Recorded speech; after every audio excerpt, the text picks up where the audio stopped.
Morning, Right Side Broadcasting Network. We are here live in Fayetteville, North Carolina. The president expected to arrive here via Air Force One right behind us at Fayetteville Regional Airport and make his final remarks. The people of the Tar Heel State are arriving here in droves to see President Donald J. Trump participate and pontificate his closing message before the 2020 presidential election tomorrow. Today's rally is brought to you by Dismay Coins. They are the epitome of made in America because they are made in the USA by USA-made machines by people who deeply love America. Coins made with genuine silver and copper. Coins are valuable and are unique and worthwhile purchase, which always makes the perfect present. Comes in 20 plus shapes and sizes. 2 new designs are coming each month up until the election. We are at RSBN are collecting these coins and collect these along with us each and every month leading up to the election. They also make great gifts for anyone in your MAGA family. Dismay Coins giving 10% of the profits back to conservative causes and organizations. So they benefit causes meaningful to you. The viewer, you can go to dismaycoins.com to check out the inventory and start your very own collection of Trump coins today. Use code RSBN at checkout for a discount. While you're there, don't forget to join the giveaway. It's really easy to do. Just click the giveaway tab on the left side of the screen, and the more people that enter, the more people that win. That's www.dismaycoins.com. Our correspondents today are Adam and Ashley. Adam, go ahead and hand it over to you. Good morning, RSBN audience. It's nice to be here for this rescheduled rally. It was supposed to be Thursday night, but there were 50-mile-per-hour winds, and so it was pushed off until today. It's a sunny but brisk morning.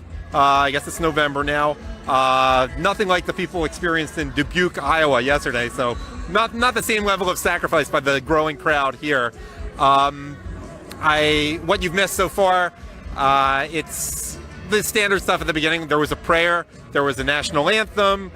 Interestingly, the national anthem was sung by an Amy Stewart, and that got me excited for a second because I thought of the 1979 disco hit Knock on Wood, one of the great one-hit wonders, but it turned out to be a different Amy Stewart. So she did a great job, don't get me wrong. I will say something interesting about North Carolina, a little bit of analysis here. We heard speeches by Lieutenant Governor Forrest, who's currently running for governor, also Tom Tillis, the incumbent senator, and a few other politicians and other people. But I've been here since Thursday. I went to Charlotte over the weekend, so I did a lot of driving. And I noticed some things. One thing that is interesting is it really seems to me that the Democrats have all but conceded the Senate race here. There have been a lot of scandals around Cal Cunningham. I was in suburban areas where there are Democrats, and I saw a lot of signs for Biden. I saw a lot of signs for the incumbent Democrat Governor Roy Cooper, various local candidates. I saw no Cal Cunningham signs. So that suggests to me the Democrats have conceded and the other candidates don't even want to be affiliated with them. There's a scandal and it's military involved. And because it's military involved, Ashley has a lot to say as a naval veteran. So let me turn it over to you, Ashley. Well, thank you. Hi, guys. Welcome to Fayetteville, North Carolina. It is so chilly but beautiful today. Speaking of Cal Cunningham, some of you may know, some of you may not know. It's a big thing here in North Carolina right now that Cal has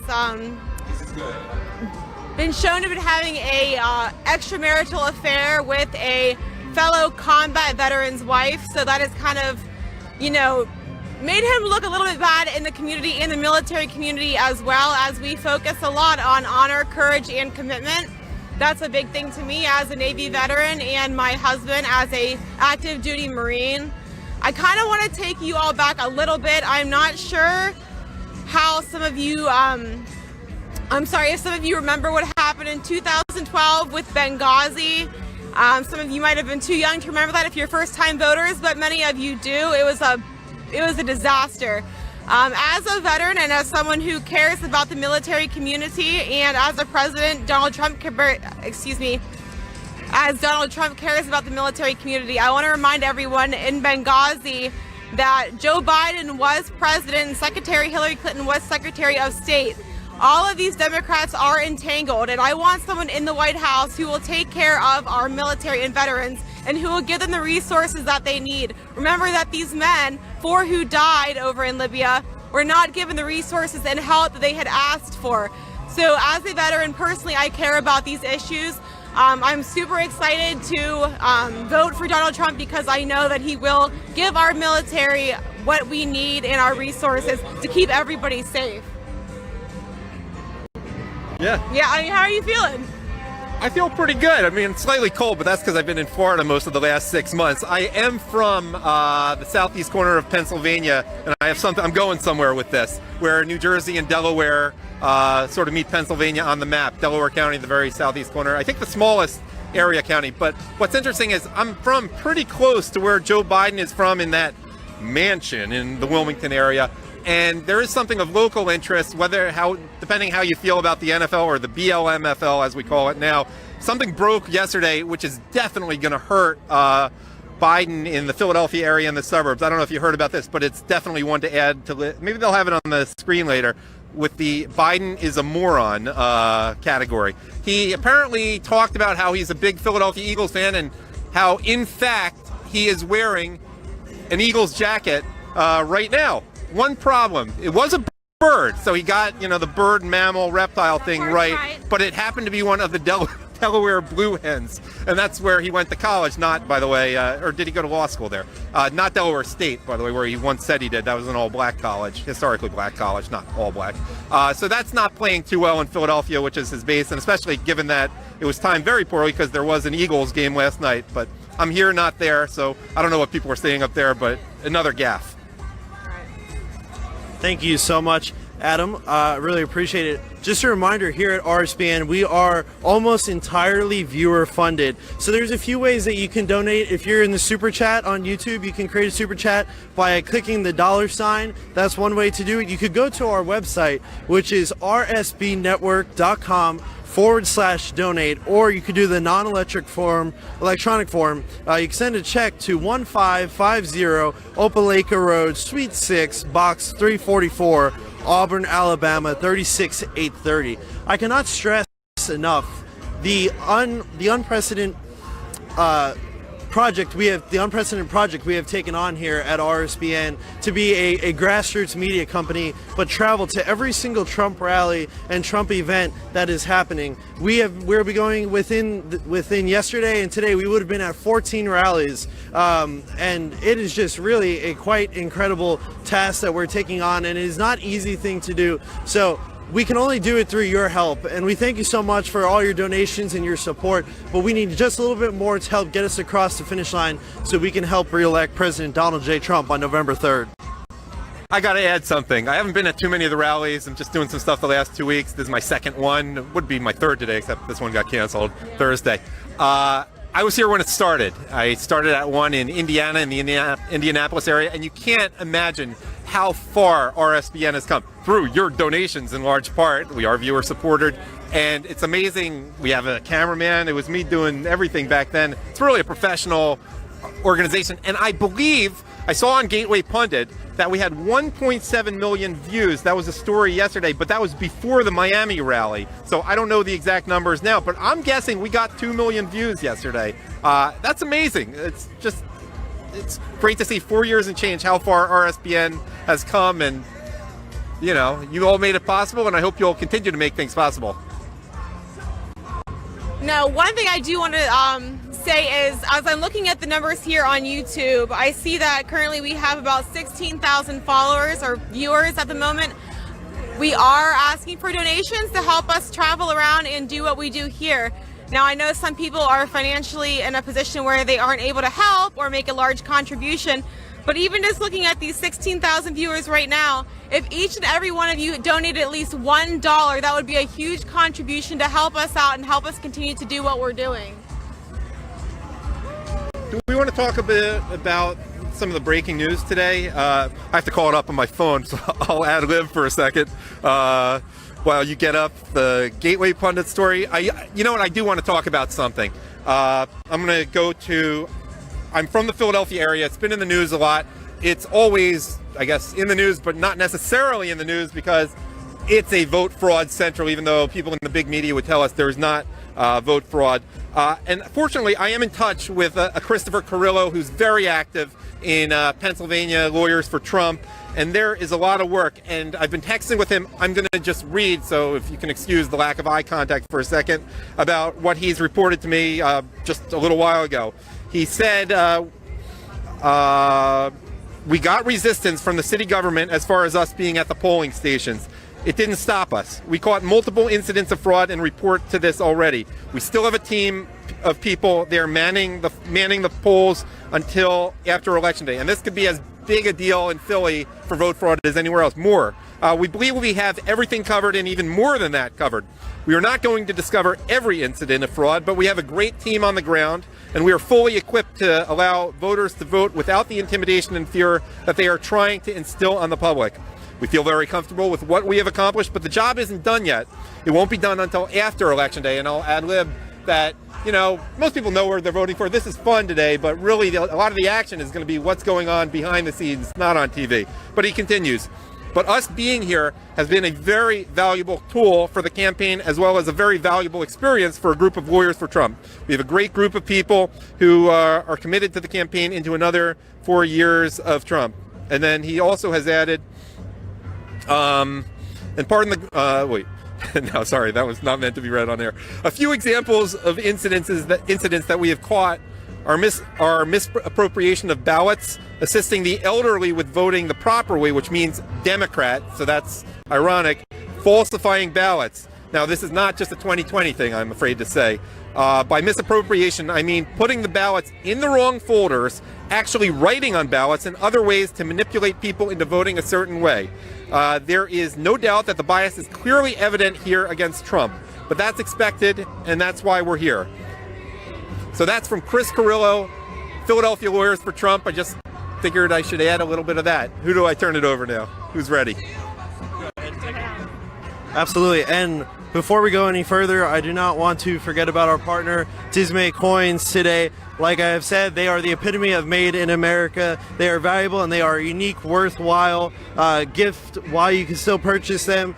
They make the perfect presents, come in 20 plus plastic designs, 2 new designs coming each month, and they make perfect gifts for every MAGA fan in your life. They are donating 10% of the profit back to conservative causes and organizations that's meaningful to the viewers here at RSBN, and we know that benefits conservative organizations. So thank you, Dismay Coins. You can go to www.dismaycoins.com to check out inventory and start your very own collection of Trump coins today. Use the code RSBN at checkout for a discount. While you're there, don't forget to join the giveaway. It's really easy to do. Just click on the giveaway tab on the left side of the screen. The more people that enter, the more people that win. Again, that's www.dismaycoins.com. www.dismaycoins.com. They are bringing us live coverage of today's rally here in Fayetteville, North Carolina, live and uninterrupted. We're showing the crowds on RSBN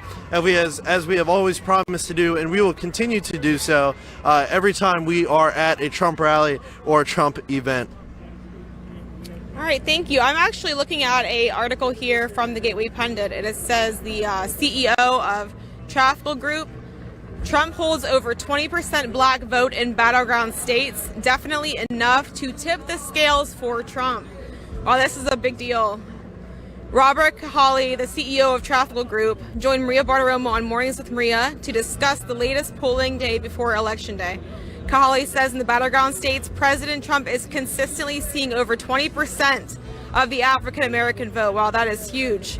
Cahaly added this, it's a significant move in this vote, and every time a black leader comes forward and says they're with Trump, it makes people actually less shy about declaring that they are for Trump. And the CEO said this was definitely enough to tip the scales in Trump's favor. Wow, this is a really big deal because it's hard to look back, and it's exciting to look back and see how far we've come with minorities in the Republican Party. It's like nothing we have seen before with the Hispanic votes, especially the Cubans down in Florida. Now we are seeing that his favorability with the black community has gone up. It's actually really exciting because I think this is going to have a heavy impact, especially here in places like North Carolina and maybe the cities like Philadelphia as well. Right, it's not as obvious, and the one no one is talking about is what's going on with the Latino vote. Now, Miami-Dade County, where Trump was late last night, is heavily Cuban-American, and that's not necessarily reflective of Latin Americans in general, Hispanic Americans in general, but there's something going on there. If the media is not talking about it at all, it's suggestive that it's breaking much forward to Trump. And I've heard a lot anecdotally that a lot more Latin Americans are voting for Trump than anyone believes, and that's certainly favorable for Trump. Though I will add that so much of the Latin American vote is in, why do I keep saying Latin American? Hispanic vote is in states where it just doesn't matter. California, New York, Texas. However, Arizona, Florida, it makes a big deal, and obviously there are Latinos all over the country where it could make a difference.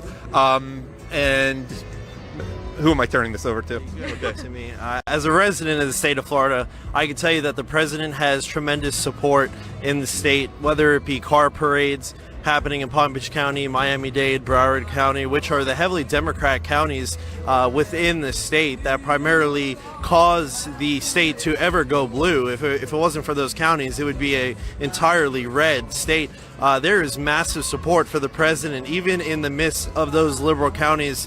Thousands coming out in boats on their weekends to support the president on the intracoastal waterways down in South Florida, and that really has become a trend. Or the car parades with the flags have become huge. And when it comes to the swing states, the polls say that the president is losing, but that just can't be true. They say that enthusiasm wins elections, and if that's the case, the president is going to win a giant victory in these swing states. And I believe the same thing's true for North Carolina, Pennsylvania, Ohio, Wisconsin, and Michigan.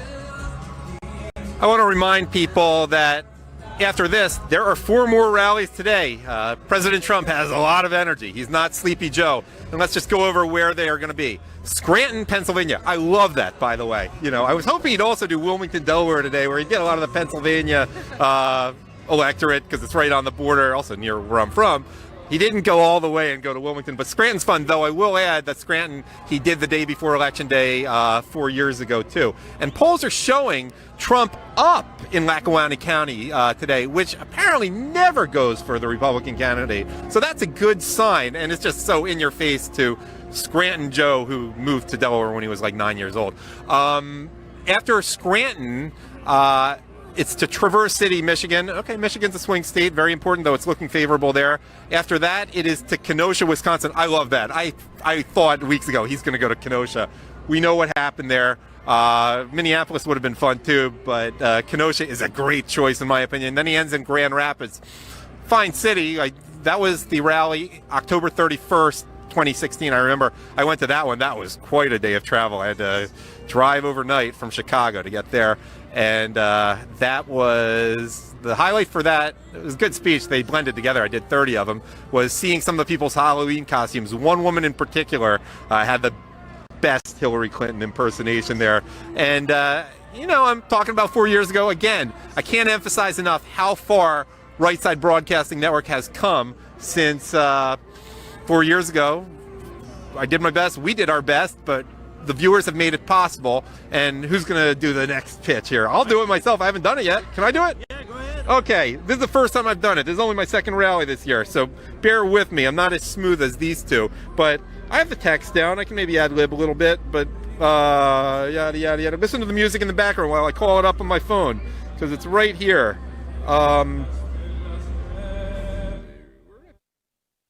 Here we go. Dramatic.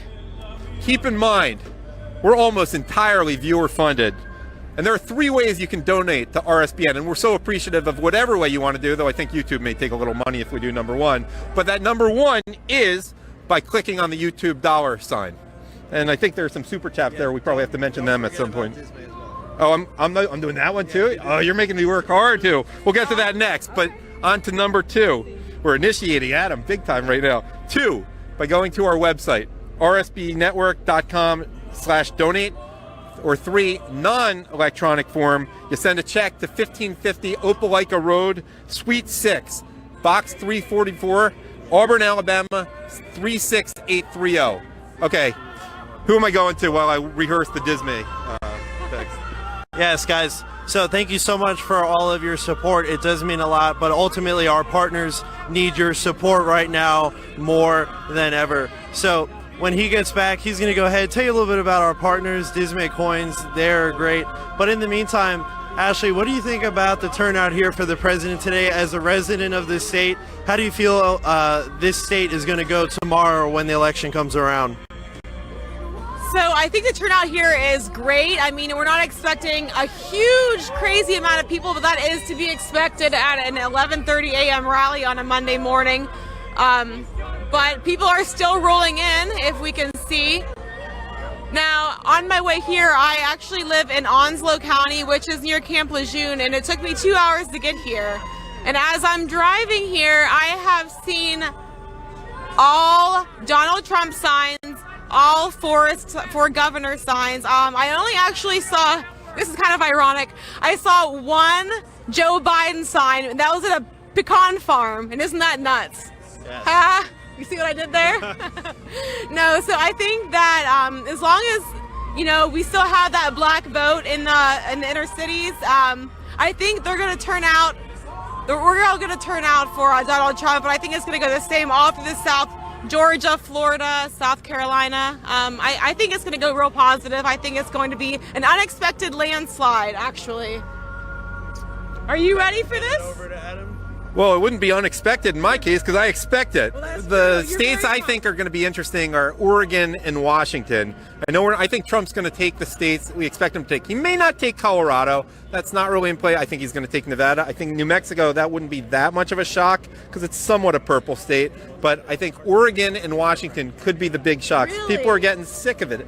Look, if you live there, how would you feel about this garbage? And then it's almost as if BLM's being paid off. What, harassing people in the middle of the night, obscenely, shining lights in people's windows as it was 2 nights ago, telling them to wake up.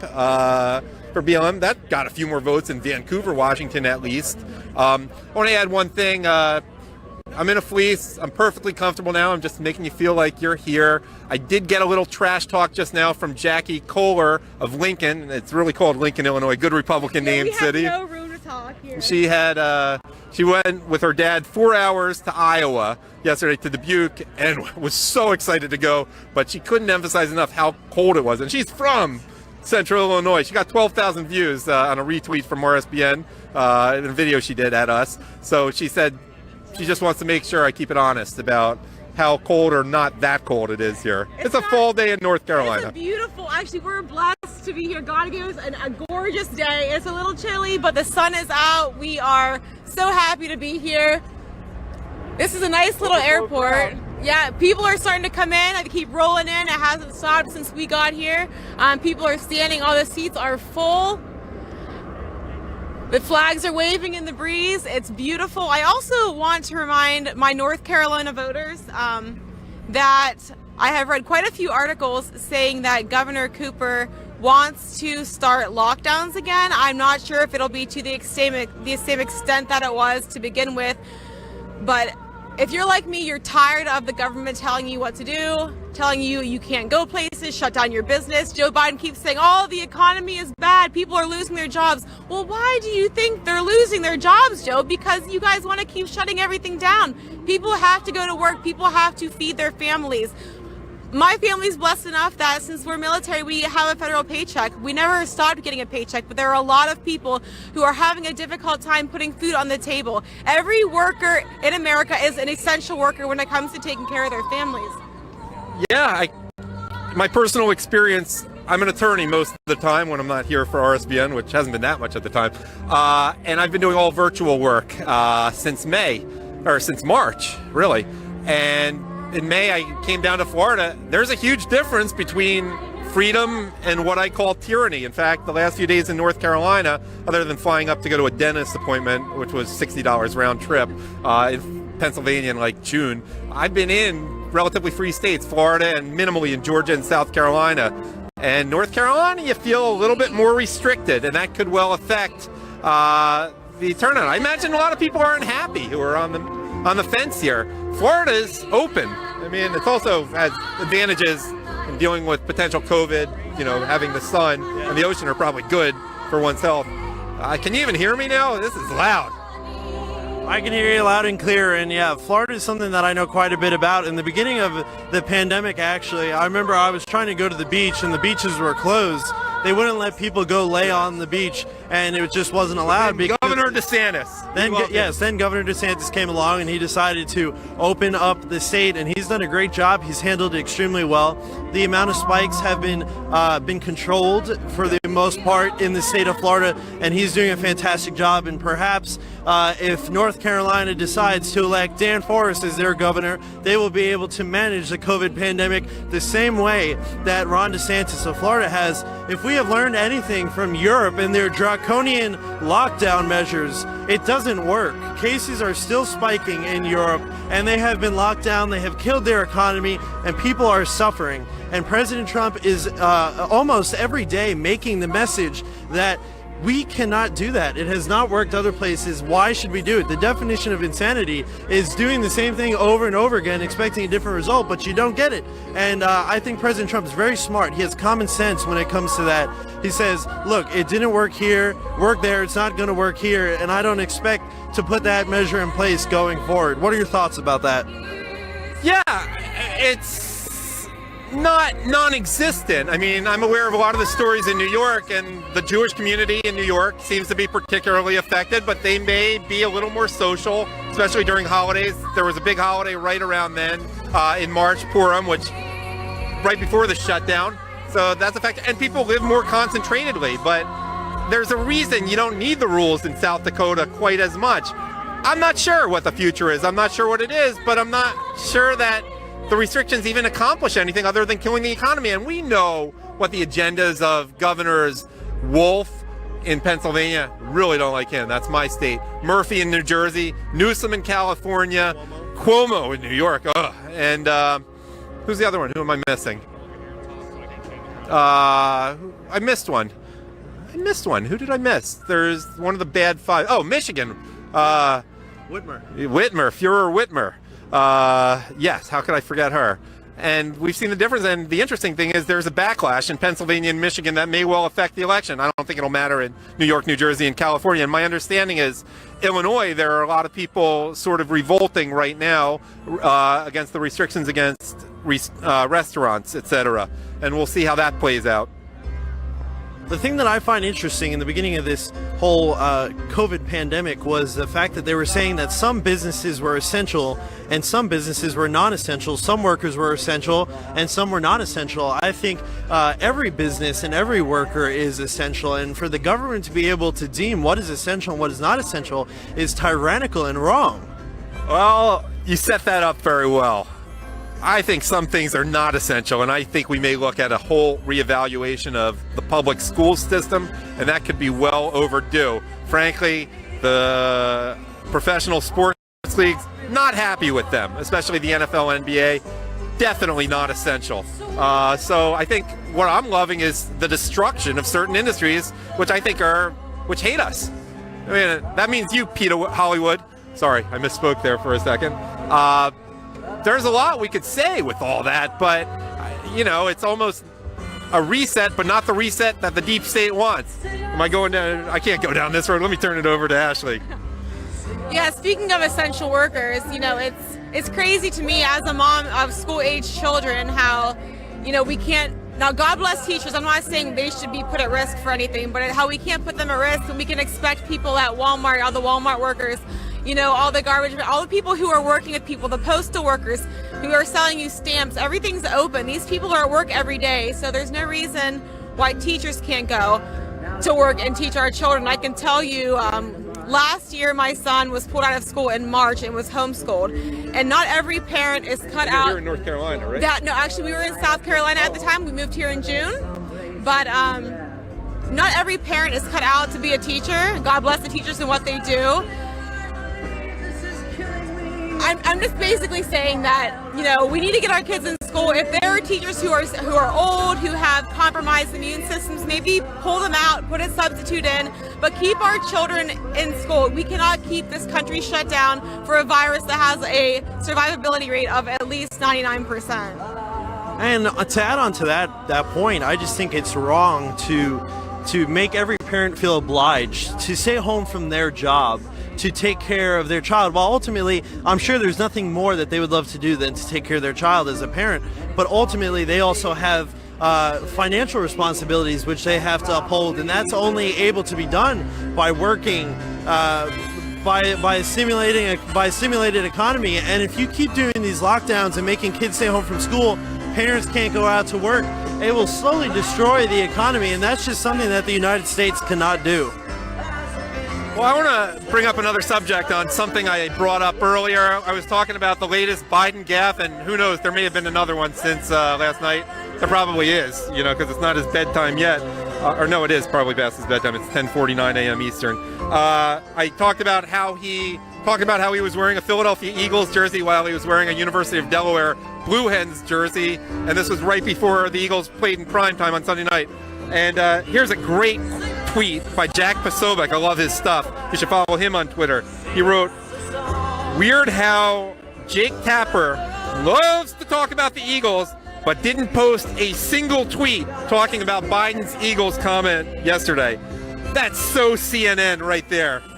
So CNN. By the way, I'm reading Jack Posobiec's tweets the way you can right now, but there is, he has a couple very good ones. One, I believe he's involved in a movie that is apparently must-see called Antifa movie.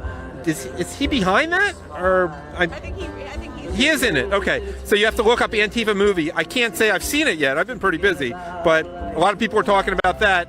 And his retweet just 26 minutes ago is interesting. It's a retweet from Kyle Morris, whom I don't know, but has a blue check. He says, "New.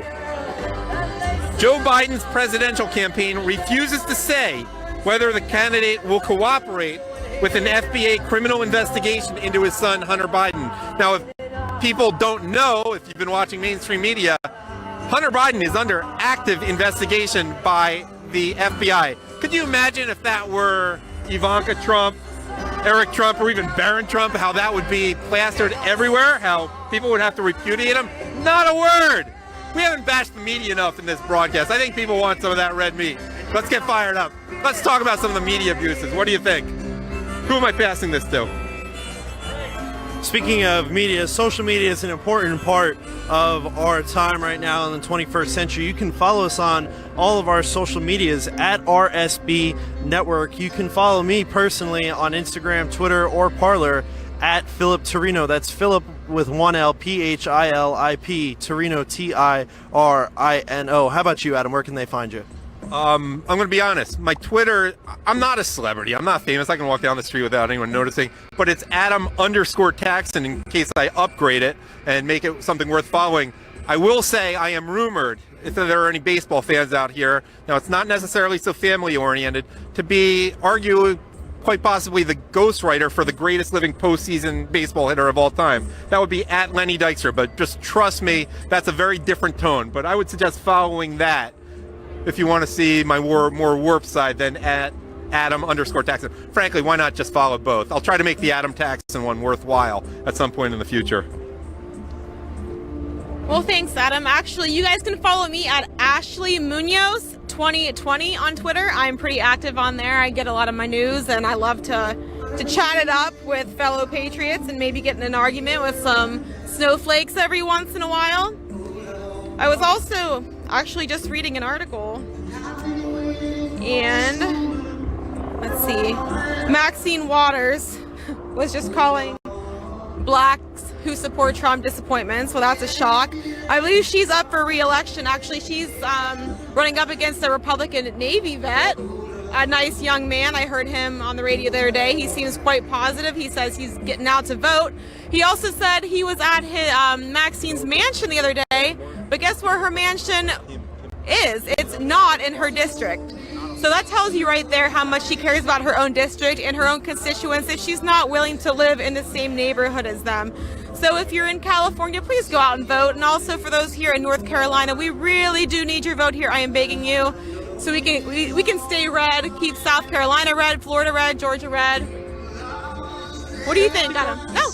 I think I want to read this tweet from Matt Brooks, who, or actually no, it's technically from the @RJC, retweeted by Matt Brooks, who's the head of the RJC, because I think I'm the only Jewish person on air here, so we got to talk about the Jewish vote. I mean, the ones who observe Orthodox Judaism, pretty solid for Trump. You've seen in Brooklyn, Trump signs everywhere in certain neighborhoods. But this is a great tweet to remind people who care about Israel or Jewish people who are on the fence about the importance of voting for Donald Trump. It's just well written.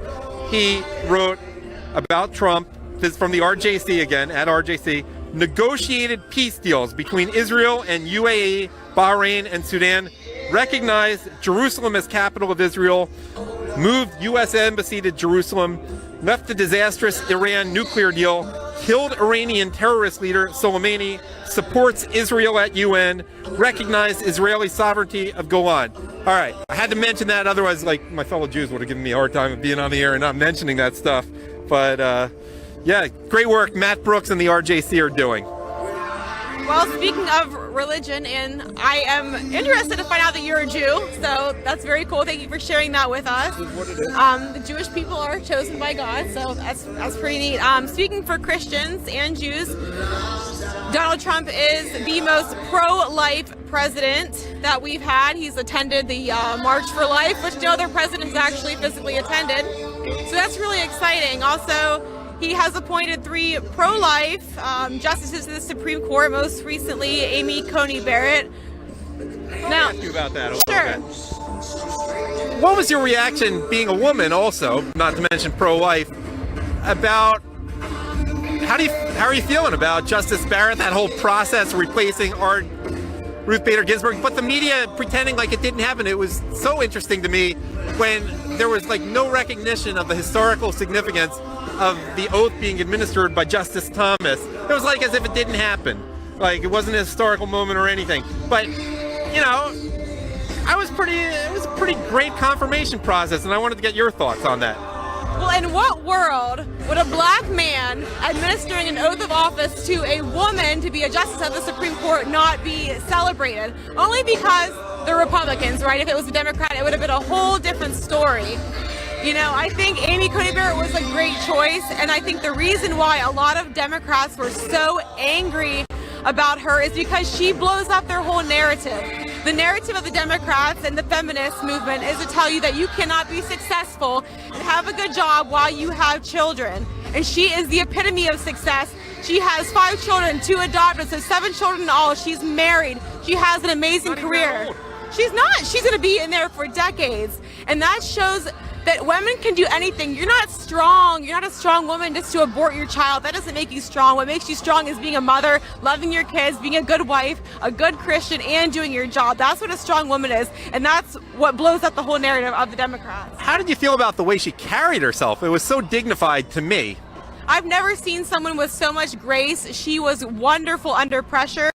I was afraid that they were going to do to her what they did to Justice Kavanaugh. Kind of just dig up things going through his old yearbook.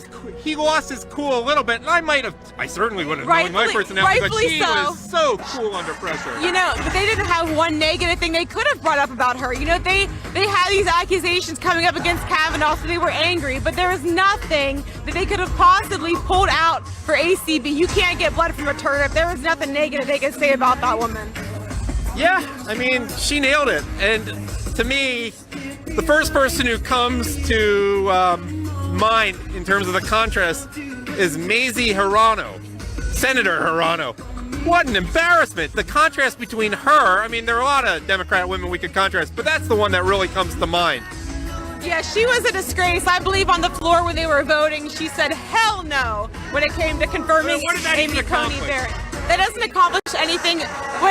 When you are about to lose your argument, when you're about to lose your battle, you just let anger take over, and that's what happened. You get so bitter towards everything, and you just let your anger take over. And no matter what happens, Amy Coney Barrett, she's the justice of the Supreme Court now. All the Democrats can get as angry as they want, and it's not going to matter.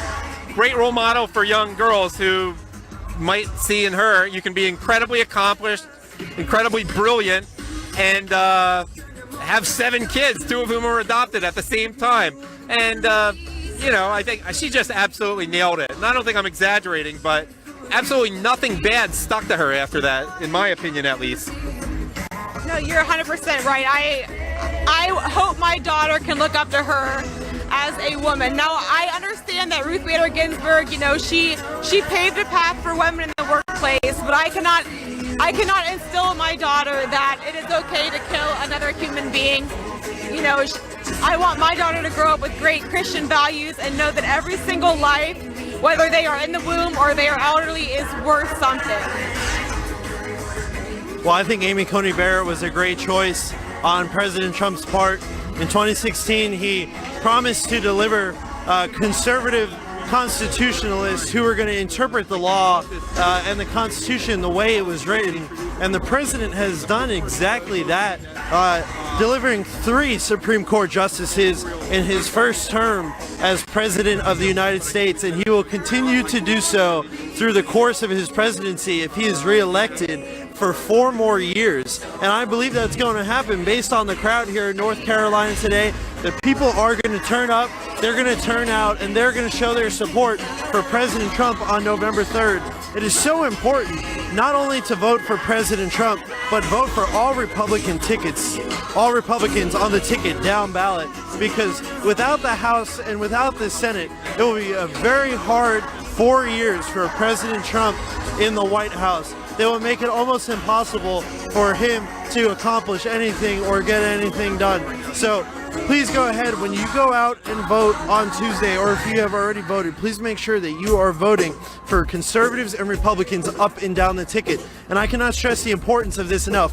What are your thoughts about voting conservatives up and down the ticket and the importance of it to President Trump in his next 4 years?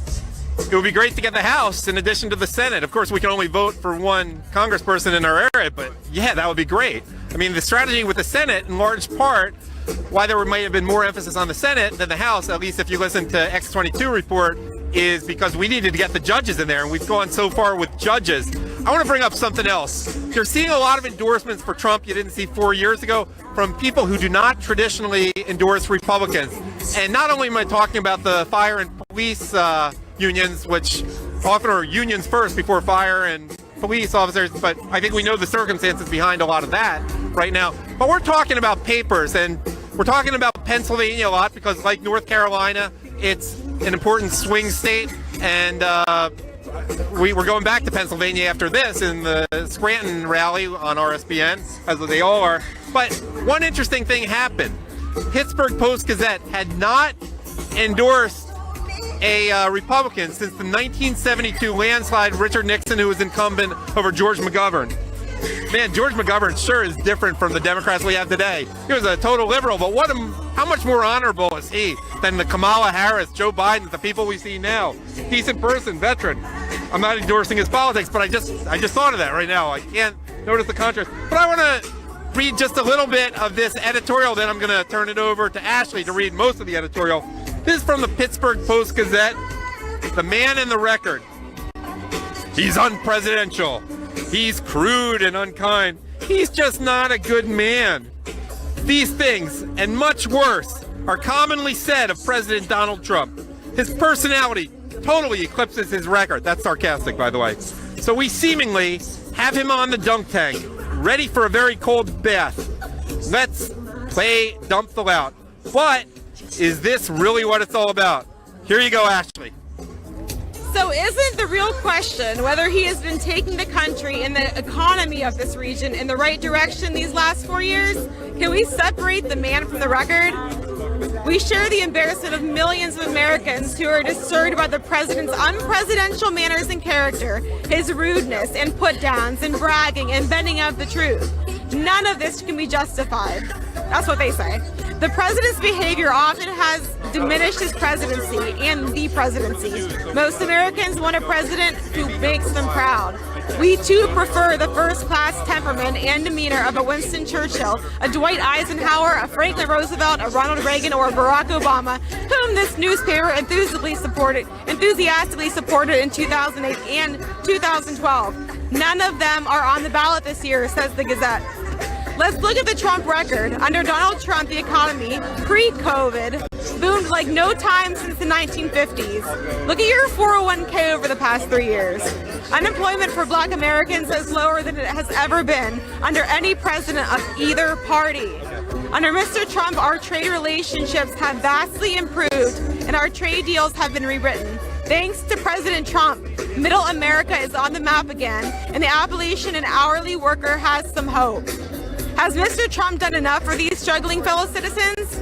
The Gazette says no, but he recognized them. Maybe he was not an articulate man, but he recognized their plan. No one ever asked the American people or the people in flyover country, which we are right now. Go ahead. Sure. I'm not sure, but note the song in the background. It was not written about Hunter Biden. Good one. So to continue with the Gazette story, if they wanted to send their jobs abroad until Mr. Trump, he has totally moved the debate in both parties from free trade, totally unfettered, to managed or fair. He has put America first, just as he said he would. He has been keeping his promises. I can't argue with that. The Gazette also says he also kept his promise to appoint originalists to the Supreme Court of the United States. His third appointment, Amy Coney Barrett, is the best of all, a jurist whose mind and character and scholarship are first class. We hope she stands against both judicial and executive excess. Finally, let's talk about one of the most important concerns in this region, energy. Under Mr. Trump, the United States achieved energy independence for the first time in the lifetime of most of us. Where should Western Pennsylvania be without the Shell petrochemical complex? Donald Trump is not Churchill, to be sure, but he gets things done, and we all know this. That's why we're here. He is not a unifier. He often acts like the president of his base, not the whole country. He has done nothing to lessen our divisions and has, in fact, often deepened them. The convictions and intellect of all Americans should be respected by all Americans, especially the president. The Gazette goes on to say, has Mr. Trump handled the pandemic perfectly? No, but no one masters a pandemic. And the president was and is right that we must not cower before the disease, and we have to keep America open and working. He has not listened well to people who could have helped him.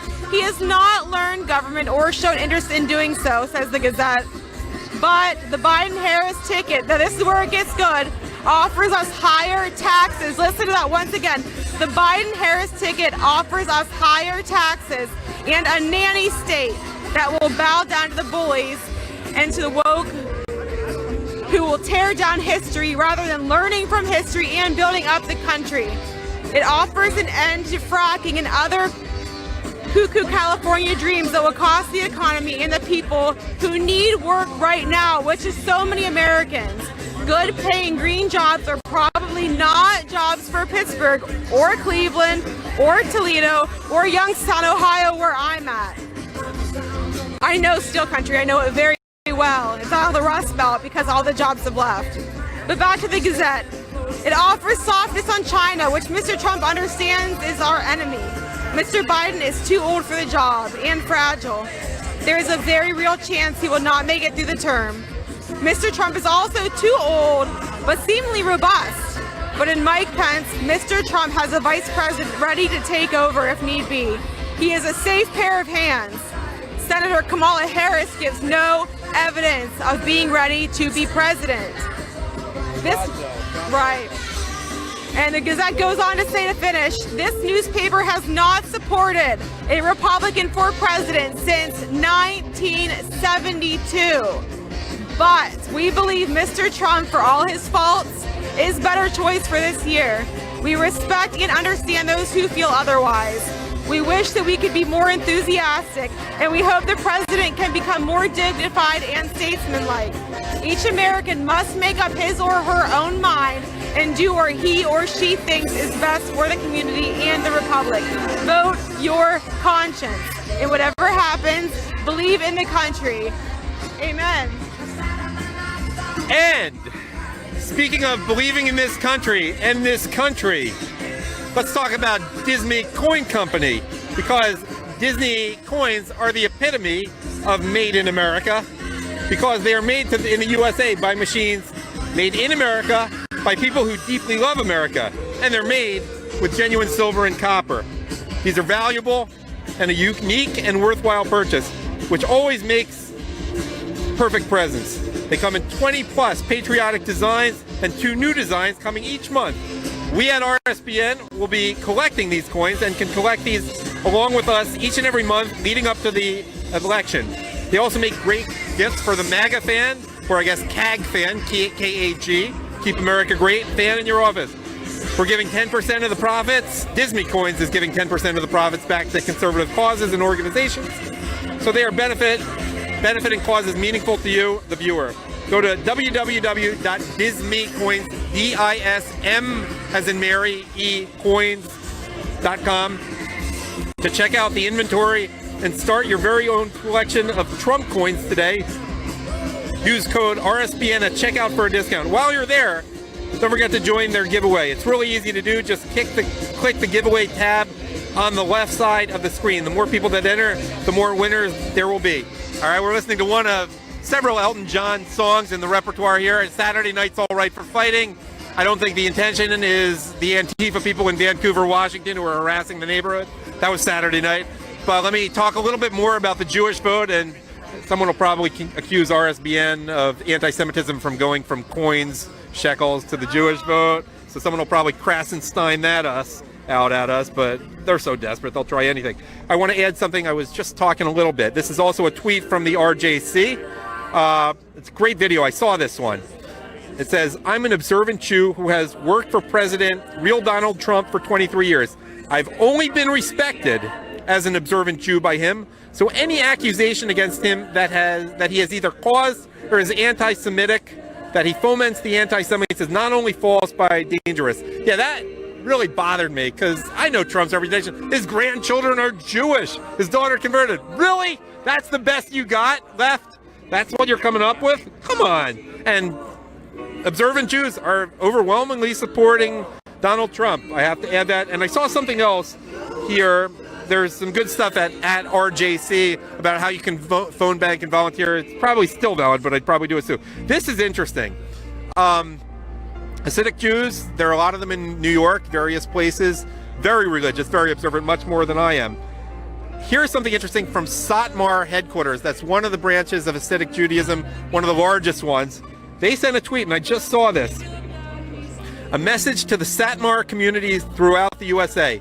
Let's ignore the experts and vote for President real Donald Trump, who deserves our hashtag block vote for all he has done for the Orthodox Jewish communities around the nation. First Step Act, promises made, promises kept, religious freedom. And Jacob Kornblue retweeted that. He's an interesting guy. He pointed out that they voted for Hillary Clinton and Bill de Blasio, but they endorsed Trump for re-election. And it might be a snide comment he put in after that, but so I'm not going to repeat it.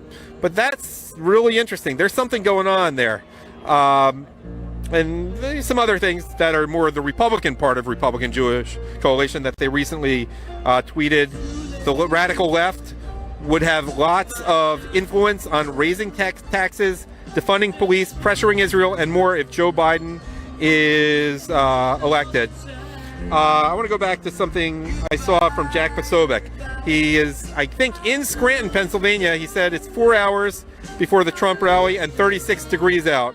It's a huge crowd. These people are voting tomorrow. Who am I turning this over to? Back to you, Philip. Thank you so much, Adam. I don't know if you saw yesterday, but on my Twitter, I happened to put out a picture of the crowd in Hickory, North Carolina.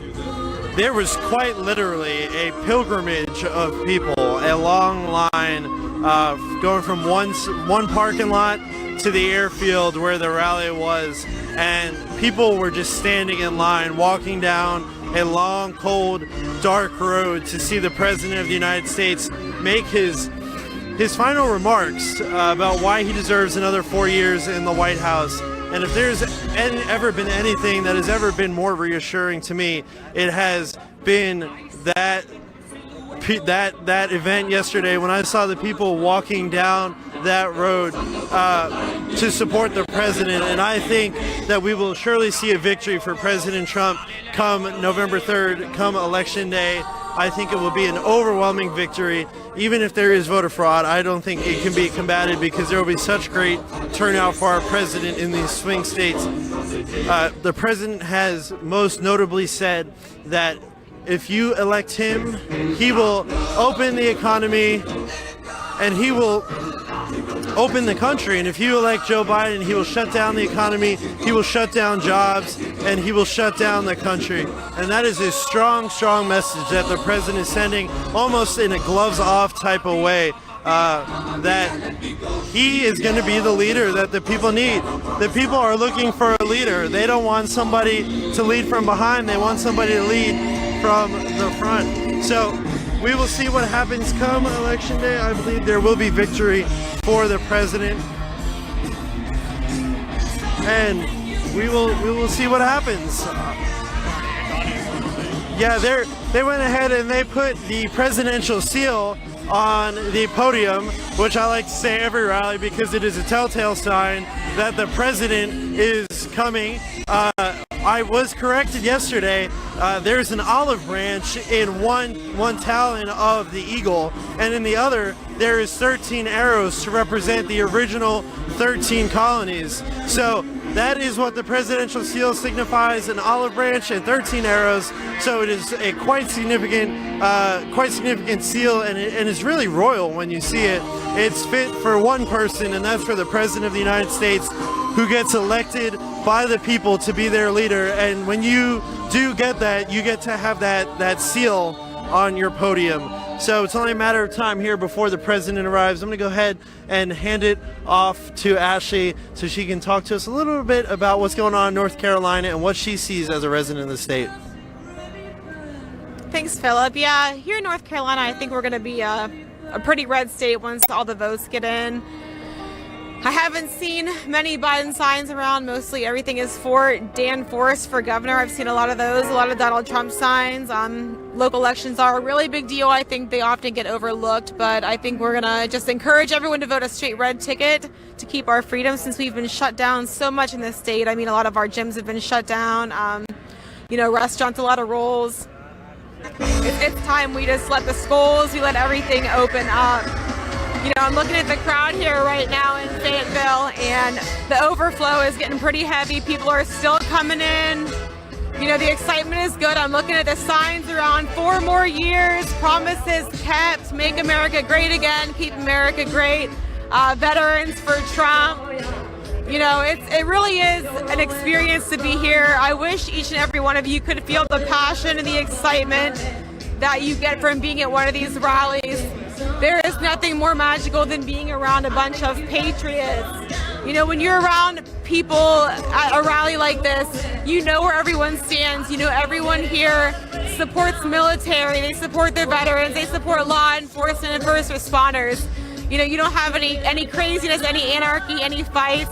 Everyone here loves each other. They love our country. They love America. They love the freedom. They love capitalism. There's no sign of socialism here at a Donald Trump rally. And there's nothing also more exciting than when you see him get off of Air Force One. I mean, it really is just a powerful feeling. I love this president. I love everything that he represents. A lot of people, they say that he's too blunt, they don't like his tone, but that's something that I love most about him, is because I know that he's being honest. He's telling you everything is right from his heart. So Donald Trump, if you are watching, keep doing what you're doing, tweet what you want to tweet, say what you want to say, because I can't see anyone being at a table in a conference with President Xi or any other of our world leaders and holding the line like you do. We know that Obama has drawn a red line in the past and he didn't keep it, but we know when you say something that you mean it, and you have the respect of the leaders around the world, because they know that you will do what you say and say what you do. We're anxiously awaiting his arrival here. The rally is supposed to begin at 11:30, sometimes a little bit late, but that's okay. Everyone has smiles on their faces. It's a beautiful day to really be out here, and we're really excited to hear what he has to say to the people of North Carolina. We're ready to get those votes in, get them counted. I was actually looking at an article on Twitter, and it said, let's see, according to Fox News, the Democrat Philadelphia mayor says it will easily take several days to count ballots. Now, as many of you know, Pennsylvania is going to be one of those states that we are really watching out for.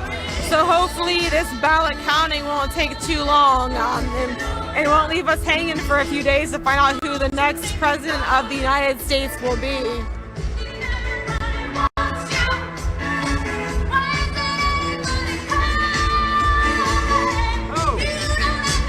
I like making comments about the music, but if everybody wants you, why isn't anybody calling? Hey, Biden, if everybody wants you, why is no one coming to your rallies? Where's the enthusiasm? That is trash talk. Back to you, Philip. While there's certainly a lot of enthusiasm for President Trump, the Trump Victory Campaign has done a wonderful job about knocking on doors and making phone calls, registering voters in these crucial swing states to ensure the president another victory come November 3rd. They have been knocking doors and making phone calls, getting in contact with voters since January or February in the state of Florida that I know of. They say that is the most important way to get in contact with voters because you can really hear from them who they're voting for, what their game plan is on election day, and that's something that is so crucial.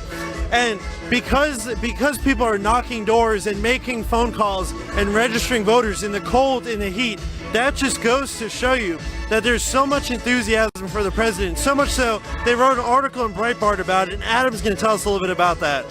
Yeah. We're just looking at this now. John Nolte's been doing great work during this campaign on Breitbart.com.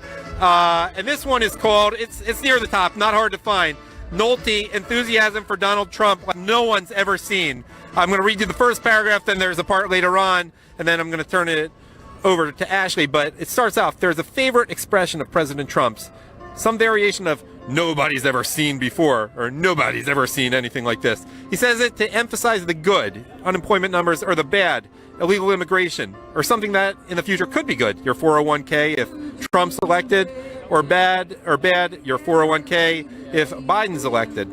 Sometimes he's right, sometimes it's hyperbole, etc., etc. But here's a really good point later, and Ashley's going to give you some more points. But there's a contrast to Reagan. Nolte writes, but even Reagan, sure, he attracted large crowds, but nothing like this. Sure, people waited to wave at the presidential motorcade, but nothing like this. Add to all this the organic and truly grassroots boat and vehicle parades we're seeing. And let me add, 96 miles in Arizona yesterday? Really? That was amazing. But back to what Nolte writes. Miles and miles and miles of cars and boats. Imagine committing yourself to something like that. The logistics, the waiting, the inconvenience of losing an entire day. And we're seeing these expressions of support all over the place, even Beverly Hills, and they're huge. And, you know, think about that. Think about Beverly Hills is a site. That's basically where Hollywood lives. You're seeing these, it's so in your face what people are doing there. I mean, is that amazing or what? And Arizona is a swing state. Okay, I mean, it's traditionally Republican, but I don't see anything like that for Biden. I'm not seeing anything of the sort. And yeah, I heard something, Obama was out, and there was this enthusiasm for Obama in a way that there was not for McCain and Romney. I mean, yeah, there was some rally in Pennsylvania at the last minute for Romney, and it was a big deal, but it wasn't enough to get him over the top. There was genuine enthusiasm for Obama. It's not there right now. It's there for Trump, and we didn't have that enthusiasm for McCain or Romney. I know, Ashley, you wanted to add something? But I want to make another point before we do that. Did you see the Cuban Americans in Miami, and not just at the rally yesterday? The songs in Spanish, like, I don't want to screw it up because I took Spanish in school, but I'm not that great at it. Voy a votar por Donald Trump. But I'm supposed to say it T-R-O-N, Tron, instead of T-R-U-M-P. And there are an M and a P in Spanish. It's not like W. But, oh wait, Ashley, you wanted to say something. No, I just want to say, especially, you know, I was reading this article, and it says the big difference between Trump and others like Paul Ryan, Mitt Romney, or Jeb Bush, Trump has never sold us out or let us down. He's never betrayed us, you know. He keeps his promises. He is our Muhammad Ali, a man who refuses to be anything other than his own man, who doesn't win them all, but who never quits on his soul. And that's exactly right. Donald Trump, we know he's never going to let us down. When he tells something, we know he's going to do it. Unlike, Mitt Romney, who is a complete rhino now. He might as well call himself a Democrat after that. Well, Romney could be compromised. I'm hearing stories about how a lot of the politicians get paid, and we've learned so much about the Biden crime family of the last few days. Yeah, Joe looked very clean on his taxes because he funneled it through Hunter. But we heard a lot about Democrat children, or in Kerry's case, stepson in the Ukraine. We heard about Chris Hines, Kerry's stepson. We've heard about a Pelosi son. They're getting paid, essentially bribed that way. But there's another name we heard. That's Mitt Romney's son, apparently is involved in this. So maybe there was a reason Mitt Romney has been acting in a way we might not have been expecting him to the last few years. Who knows what they have on him? And did they really need the money? They were so rich to begin. Well, I guess greed takes over after a certain point. And you know what? I can't let this broadcast go by without asking a quick question. Where's Hunter? Do you think Trump will bring that up today? Absolutely. That'll be one of the first things he asks is, where's Hunter Biden? We don't know where he's at. Hunter probably doesn't even know where Hunter's at. That's true. I wonder, there's part of me thinks he may be, and this may be conspiracy theory, cooperating with the FBI, because I've seen some of the allegations, which I can't say on the air during a daytime of a family program. I'd probably be cooperating with the FBI too if I got caught doing all that stuff. Let me ask a question. We've seen enough rallies, you've been to enough rallies, that there are certain themes he comes to again and again. You've been to a lot of these. What are your favorites? What do you think the crowd's highlights are for when they watch the Trump rallies on viewer-supported RSBN or wherever else?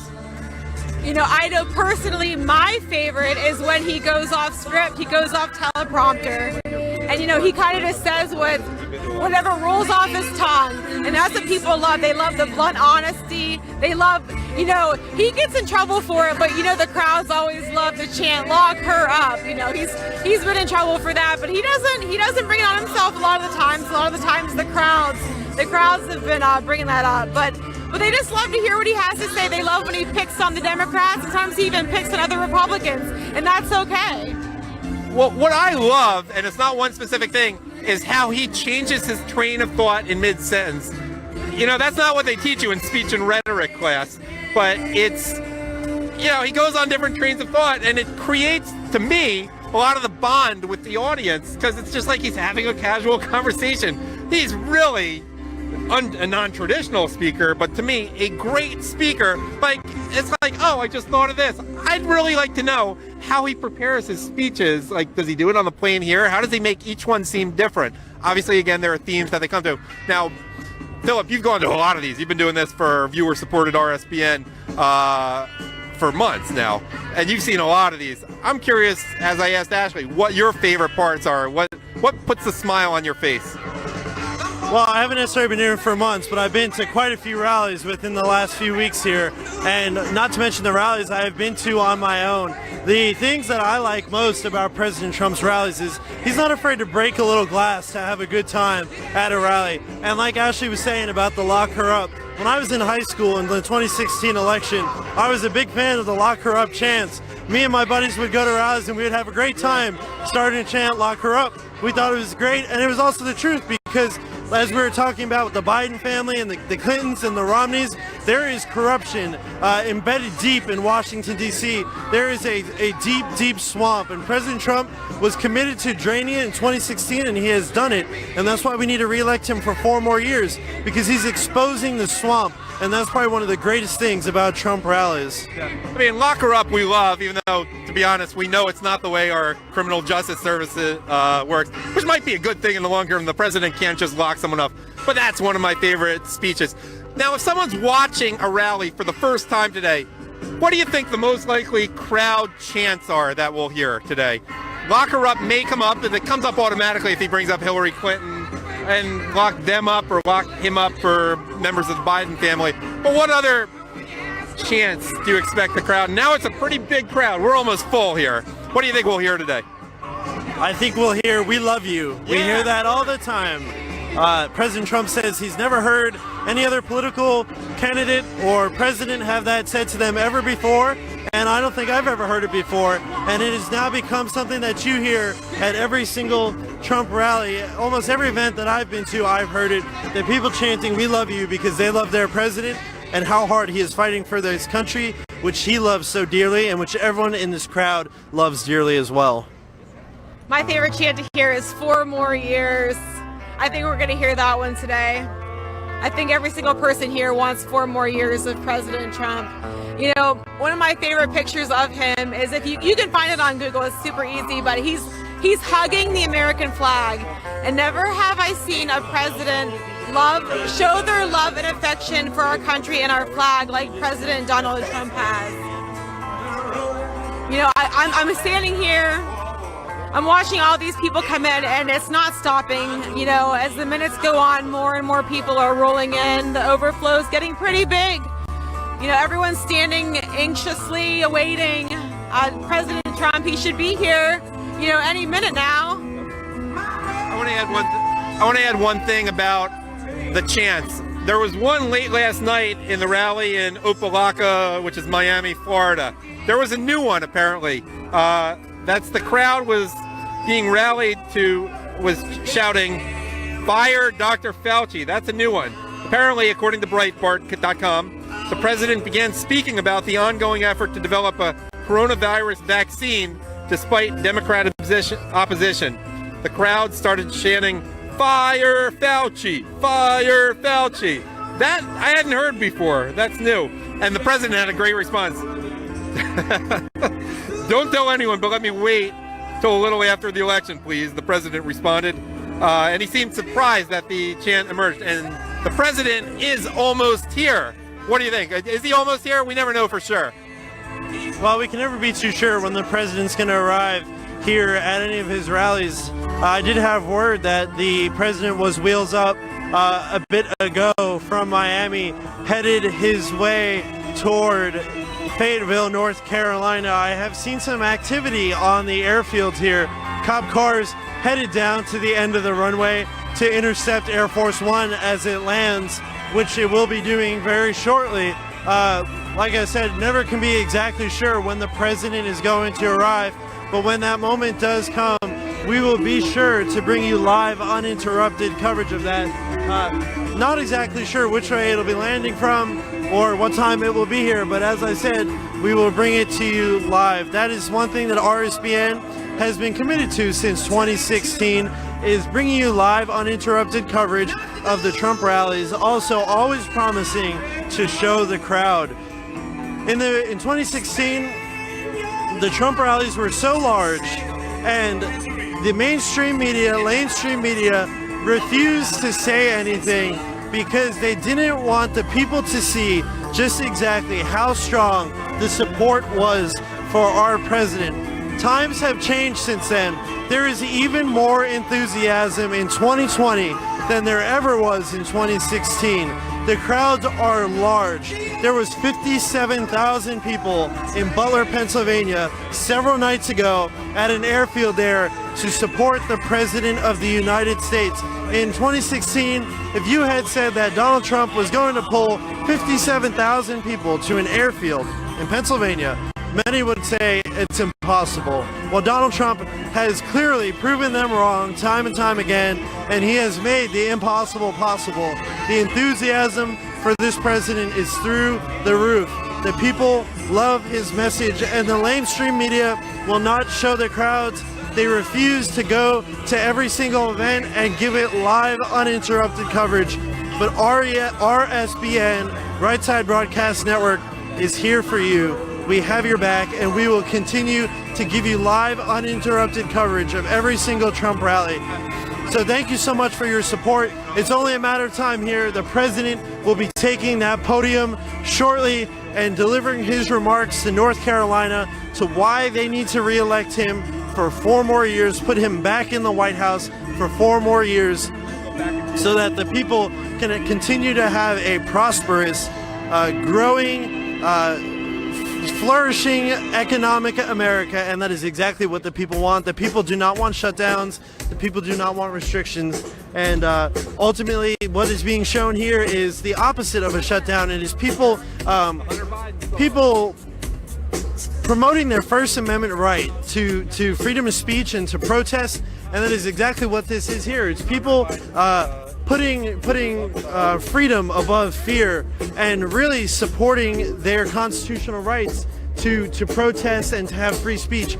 And if anything, this is a free speech movement that they can come here to this airfield and support the President of the United States. From your take as a lawyer, how do you think the President and these people are utilizing their First Amendment rights over the restrictions and the lockdowns to support the President? I don't know where the government necessarily gets the right to do what it's doing. We're not at war. There's no war to be declared. It's interesting. I mean, they haven't necessarily been challenged, but I don't know. We're going to talk. We just got some breaking news from Israel about the first person treated with the vaccine, and we're going to get to that in a second. I'm going to turn it over, but I want to add something to this song. You know this song. You know about Hunter Biden, and I'm going to sing along in a second. I think you'll get the reference. All right, you going to join me in this? London Roberts is not my lover. She's just a girl who stripped at a club I frequented. But that kid is not Hunter Biden's son. All right. We're having fun here. It's the last day. Okay, you wanted to read the list of Trump's accomplishments? Yeah, I kind of wanted to put that out there because I know we hear this regurgitated in the media over and over and over, and we kind of just get used to hearing it as statistics, but these are real people's lives and real accomplishments. So let me just go over a few of them with you. Almost 4 million jobs have been created since his last election. That's 4 million jobs. That's a lot of jobs. I mean, I know it's just a number, but that's a big deal. More Americans are now employed than ever recorded before in our history. Now, of course, this pandemic has kind of caused a little bit of issue with that, but we have seen that he is a good job creator. He has created more than 400,000 manufacturing jobs since his election, and Obama said that was impossible. So that goes to show again that Donald Trump will do what he says, and nothing is impossible. Economic growth last quarter hit 4.2%. And I also want to point out that African American and Hispanic American employment is at the lowest rate ever recorded. Again, that's a big deal. Those are people's jobs. Those are people's livelihoods. Those are people's ability to feed their family and not need government assistance. Also, youth unemployment has recently hit the lowest rate in nearly a half a century. Again, this pandemic has caused issues with our economy, but again, that was at no fault of the president's. 95% of the U.S. manufacturers are optimistic about the future, and that is the highest level ever. Also, taxes are lower. Donald Trump also helps win the U.S., Mexico, Canada United bid for the 2026 World Cup. And a record number of regulations have been eliminated. There is a whole list of accomplishments. I could go on and on and on, but we don't have time for all of that today. I encourage you all to look them up if you are questioning any of his accomplishments. They're all there on whitehouse.gov. Now, when I was just on goofing around, putting in alternate lyrics to Billie Jean with Hunter Biden and London Roberts, I mentioned before that, more seriously, the talk of a coronavirus vaccine, which definitely would throw a wrench in the plans for lockdown. Here is an article that just came out on Breitbart. Israel's first coronavirus vaccine volunteer leaves hospital in high spirits. This is by Deborah Danon at Breitbart.com. The first volunteer for Israel's new coronavirus vaccine has been released from hospital after receiving the initial dose in human trials, saying he feels great and hopes the whole world will soon benefit from the Israeli vaccine. That's a big deal.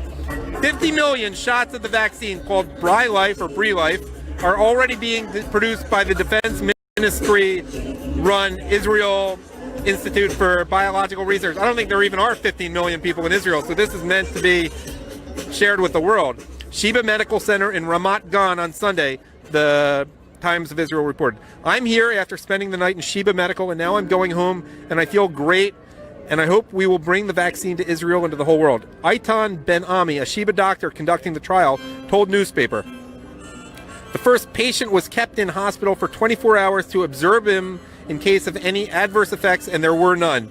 Everything has been really smooth, blah, blah, blah. The first phase of the clinical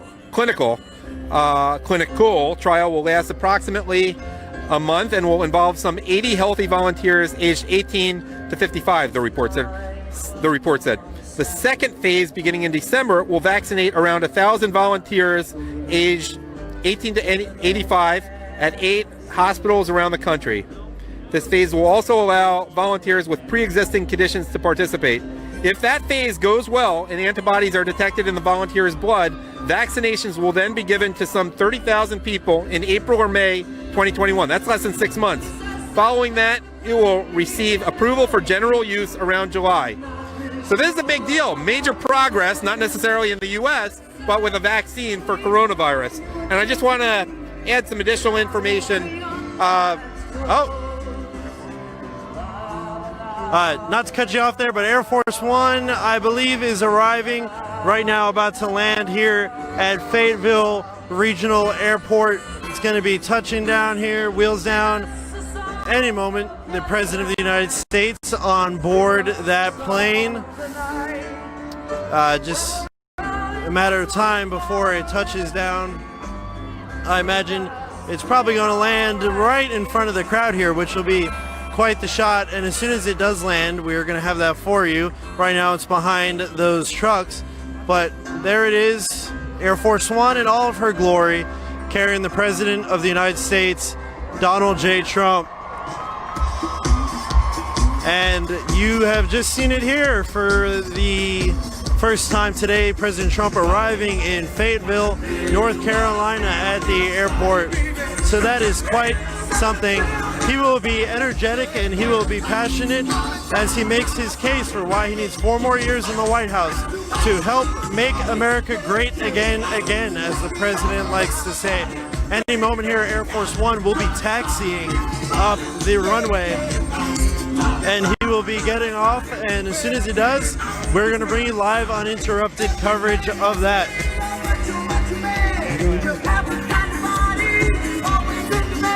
We're expecting the president to make his case here of why he needs 4 more years as commander-in-chief, and it'll be just a matter of time before the president gets off the plane behind me and he goes and delivers an address at that podium to the people of North Carolina. It'll be interesting to see what the president has to say, what his closing remarks are, how he's going to talk to the people of North Carolina as he ultimately wraps up this campaign. This has been something that has consumed the world of politics for the last 4 years, since the moment that he decided he was going to run for president.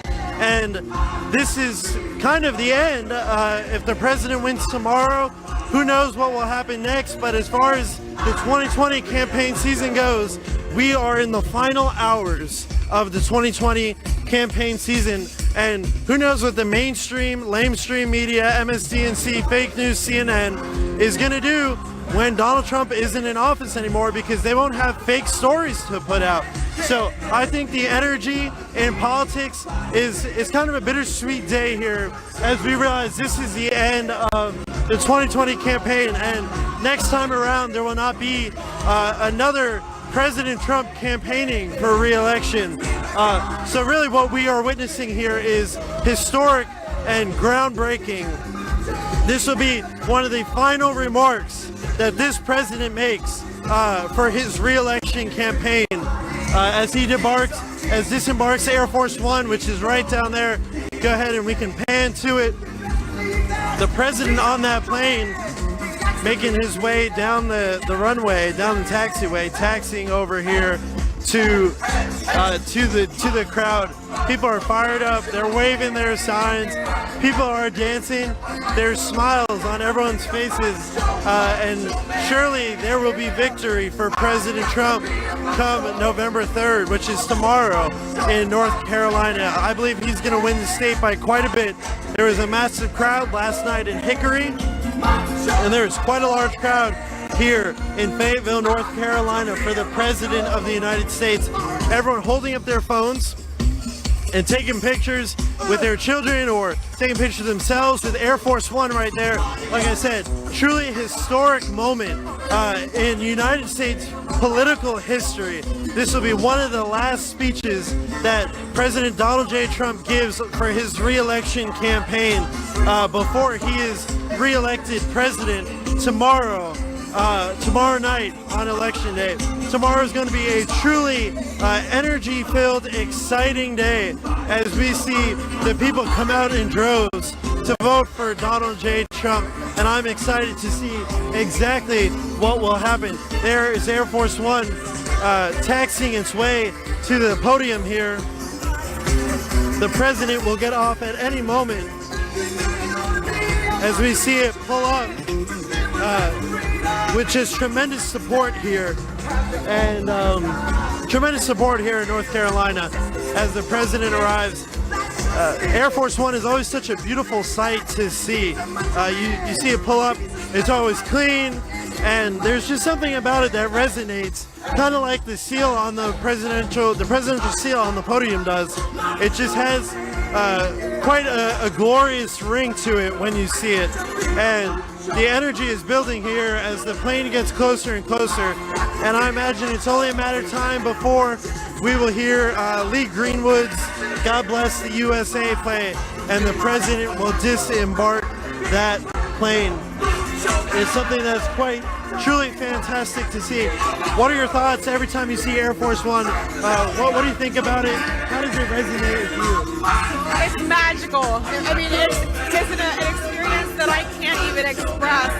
I mean, the amount of patriotism that I feel when I see it coming down the runway, coming on the tarmac. I mean, I can't even express to you how exciting this is. Oh, here we go.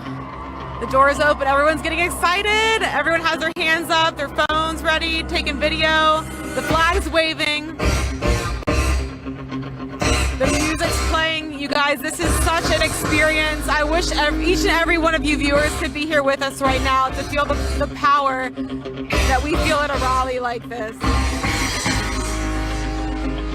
Thank you so much for that, Ashley. I appreciate it a lot.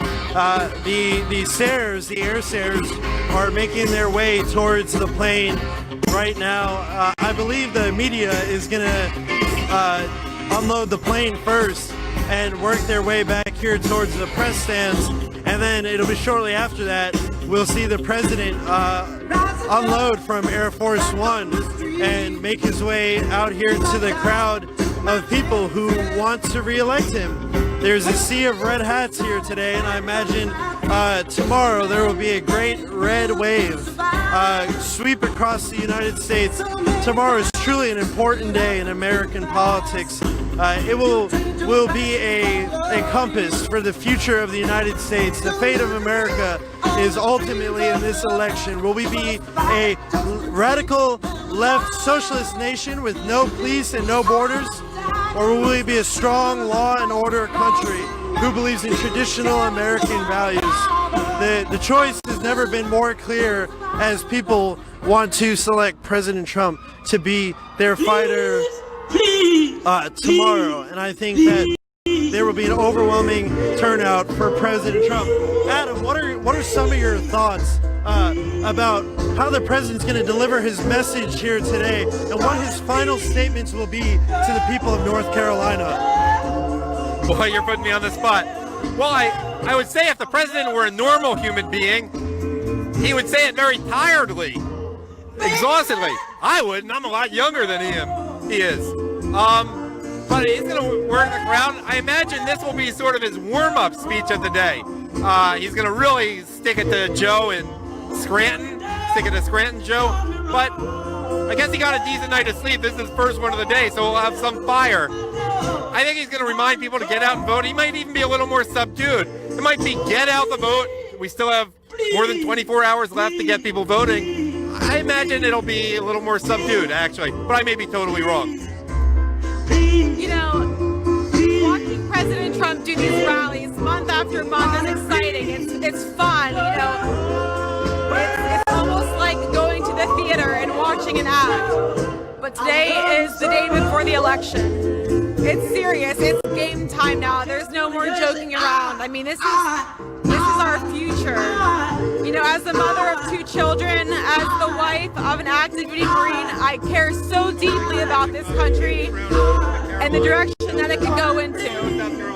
And I am praying that each and every one of you get out, go vote, you know, take everyone in your household who is of voting age and vote for real Donald Trump. Vote against socialism. Vote for freedom. Vote for capitalism. Vote for a strong military. Vote for religious liberty.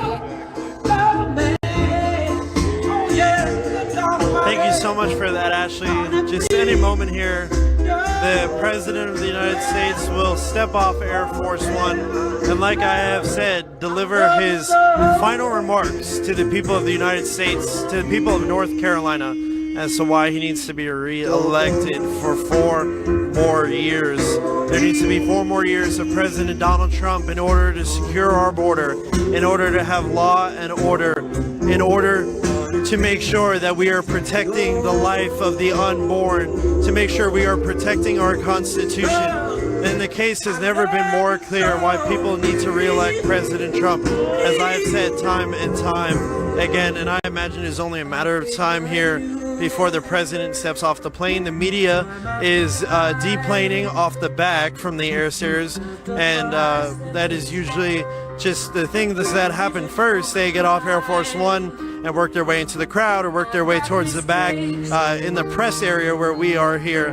And then the crowd will build hype, and they will get ready, and they will cheer, and they will scream, and the President of the United States will deplane and make his way down to the podium.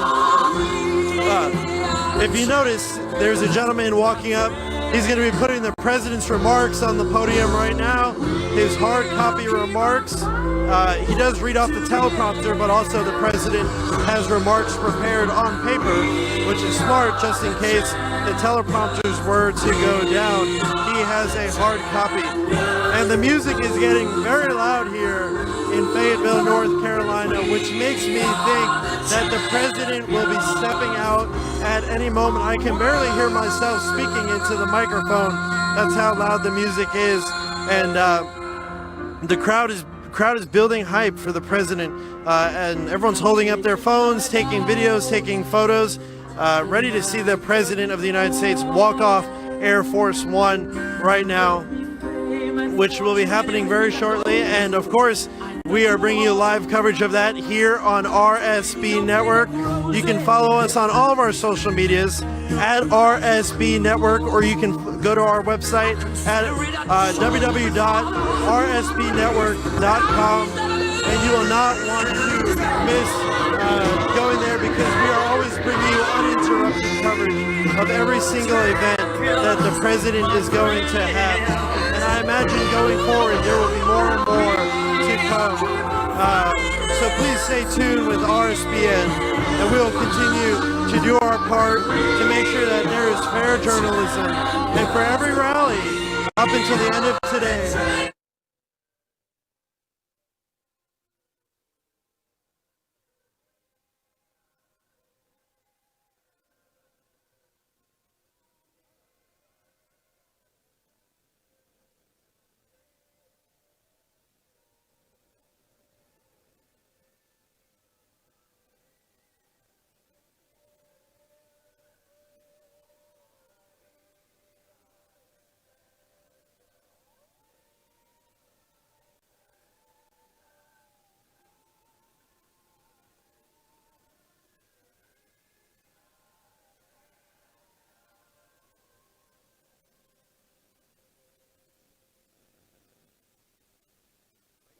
Gentlemen, the President of the United States, Donald J. Trump. And I'm proud to be an American, where at least I know I'm free. And I won't forget the men who died, who gave that right to me. And I gladly stand up next to you and defend her still today. 'Cause there ain't no doubt I love this land. God bless the USA.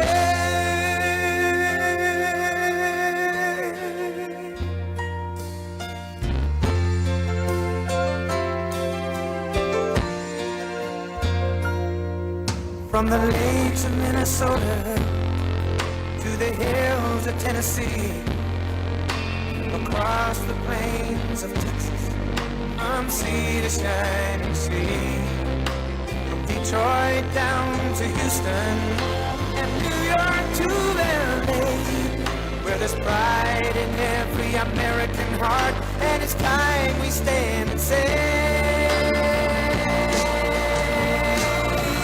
that I'm proud to be an American, where at least I know I'm free, and I won't forget the men who died, who gave that right to me, and I gladly stand up next to you and defend her still today, 'cause there ain't no doubt I love this land. God bless the USA.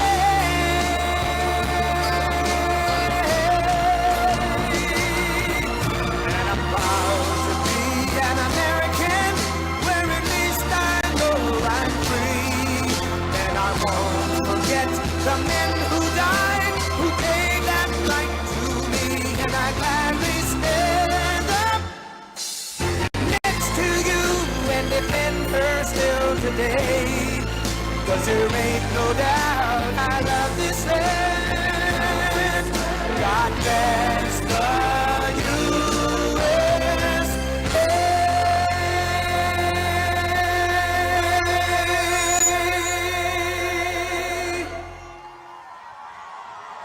Thank you very much. Thank you. Thank you, Fayetteville and North Carolina. Thank you very much. Tomorrow we are going to win this state, and we are going to win 4 more years in our great White House. With your vote, we will continue to cut your taxes, cut regulations, support our great police, support our fantastic military, care for our veterans, protect your Second Amendment, defend religious liberty, and ensure more products are proudly stamped with that wonderful phrase, made in the USA. Next year will be the greatest economic year in the history of our country. Under my leadership, our economy is now growing at the fastest rate ever recorded, 33.1%, just announced last week. We created a record 11.4 million jobs in the last 5 months. It's a number that we never even thought possible. Nobody did. Nobody thought it was possible. And we're going to now even do better than that. It's going very rapidly. While foreign nations are in a free fall, you see what's going on with so many nations in Europe, unfortunately. I say that with sadness. We are creating an economic powerhouse unrivaled anywhere in the world. A recent Gallup poll found that 56% of Americans say they are better off today than they were 4 years ago under Obama and Biden. You got to remember that. You got to remember that kind of thing. They didn't do a good job. In fact, if they did, I wouldn't have run. If they did, I wouldn't be here right now. They did a bad job. And Obama, he went out yesterday with Biden. They got like 14 people. They didn't have too many. They didn't have too good a crowd. And we have 5 of these today, 5. We have some big ones. Thank you. Thank you. Thank you very much. Thank you. Thank you very much. Thank you. And I love you too, and I appreciate that. We appreciate it. I was thinking coming in, because I watch these fake polls, everyone, no matter if we're up by 10, if we know we're going to win easily, he's down by 1 point. He's down by 1.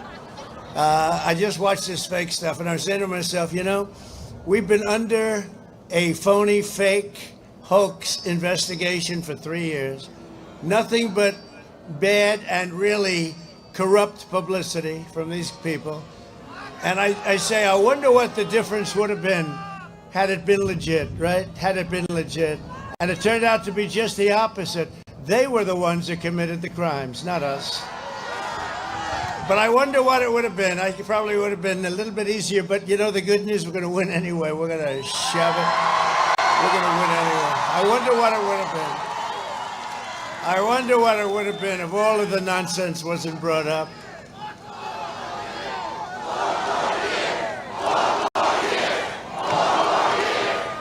Thank you very much.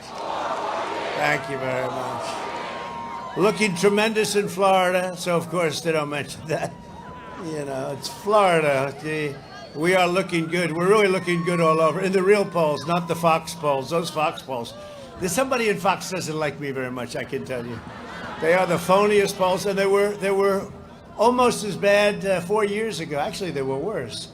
But you get some of these pollsters, they work magic. And the amazing thing is, and they hang on to their jobs. They do horribly. Look at what they did last. I had 9 states, and I had to win them all.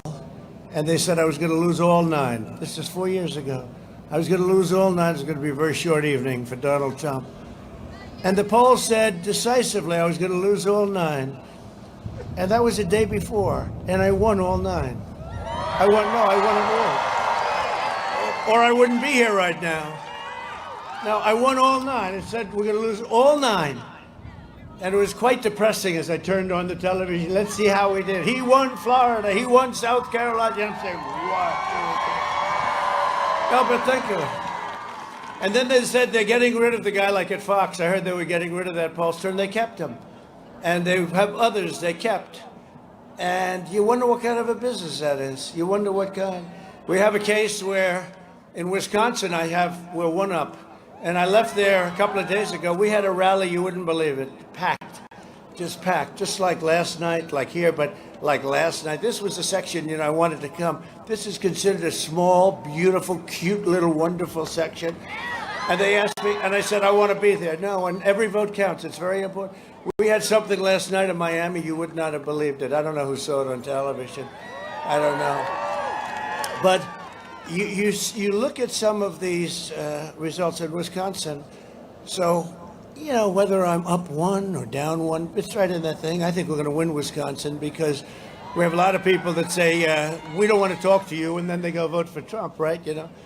The hidden voter or whatever they call them. Somebody said they're the shy voters. My people are not shy. They're not shy. But in Wisconsin, so they said, ABC News, which is, in my opinion, corrupt, but they're all corrupt. ABC News, Washington Post, which is basically a lobbyist, as far as I'm concerned, for Amazon. It's just a lobbyist. So they didn't say, like, he's 2 down, 3 down, 4 down, a fake poll. They said Trump is 17 points down in Wisconsin. Now, the real number, I could lose it, I could win it. I think it's, I don't know how I did a lot of good things for Wisconsin, but, let's say it's even. And I call up a great pollster, John. I say, John, let me ask you a question. I think we're 1 up in Wisconsin, but ABC, Washington Post, they did the same thing 4 years ago, if you remember, very close to the election. They said we're down 12. And then we won, right? But we were down 12. And it's disheartening. It's called suppression. What it does is it suppresses people. They say, well, listen, we love the president, but if he can't win. So ABC, but they did it 4 years ago, and we complained bitterly with a very good lawyer. I had very good lawyers in those days. We complained very bitterly, and they changed it right before the election. I think it was 1, right? We're down 1. They took it from 12 to 1 in like about 15 seconds. And I realized, I said, this is a phony business. But now they come down and it says 17 down in Wisconsin, 17. So I called John McLaughlin. He's like the dean. He's a great guy. And he's been very good with me. He said we were going to win 4 years ago. He said we're going to win easily this one. He's probably the biggest and the best. I said, John, let me ask you a question. ABC Washington Post came out with a poll. It said I was 17 down. I'm not 17 down. I might be 1 down, or I might be 2 up, but I'm not 17 down. What's going on? Why don't they make it at least? Because they have to live after that. They have to do other events and other. Why don't they make it 3 or 4 or 2 or 5 or something, right? They said they can't do that because they want you to lose. And if you're 2 or 3 or 4, everyone's going to go vote. They want to make sure that your people don't vote. And when you're 17 down, people say, I just can't waste my time. I'm not going to stand on line. And I said, isn't that sick? And he said he knows some of the people, and they're very smart. They're very brilliant. They're smart people. He said, but if they made it 5 down or 4 down or 6 down even, so they make it something that's so bad, 17 down. I said, isn't that a shame? I want to tell that story. Do you mind? He said, I don't care. That's the way it is. So it's crooked stuff. The Fox polls are horrible. Every time I have a Fox poll, it's horrible. I mean, I like some of the things on Fox. Certainly Sean and Laura. And Tucker's been great lately. And Fox and Friends in the morning is great, right? We go through them. We have some, I find Harris to be great, Harris Faulkner to be really good. She's been very good over a period of time. The great Lou Dobbs, he's been fantastic, right? Right? Janine, how do you like Janine, right? And, you know, look, we have some great people that support us. Jesse has been great. Pete Hegseth has been great.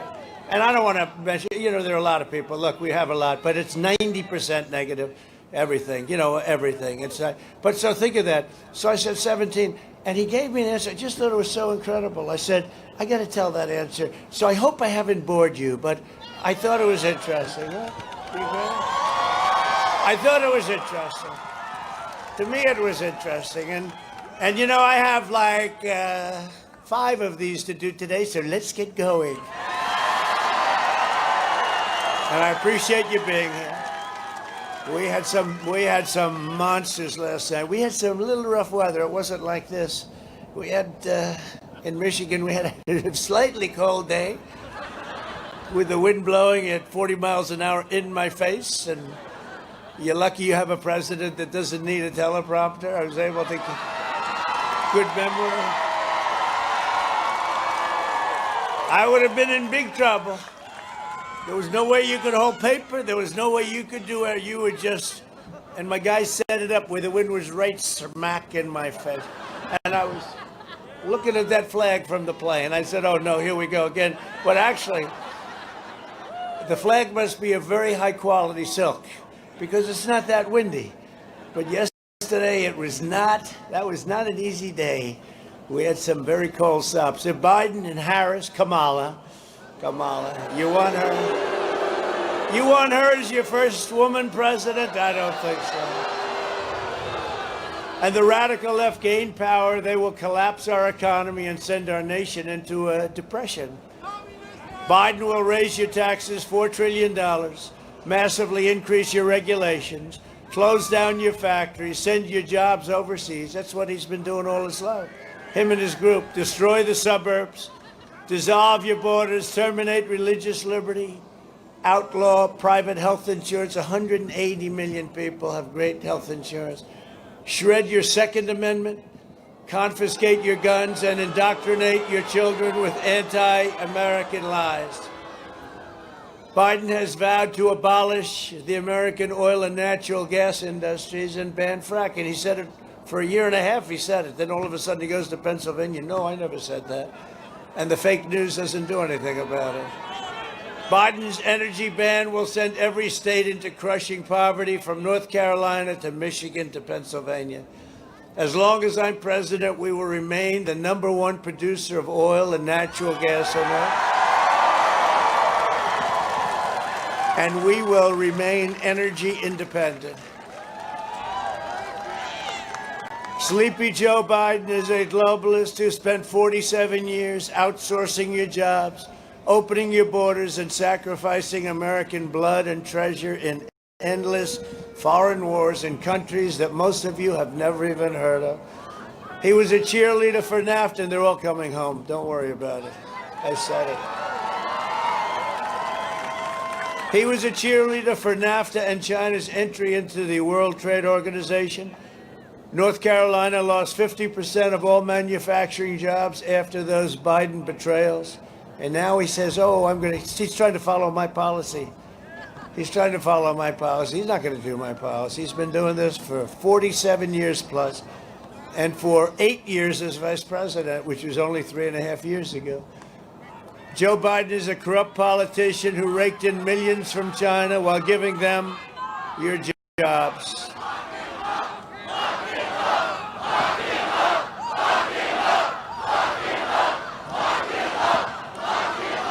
He's a corrupt politician. You see it?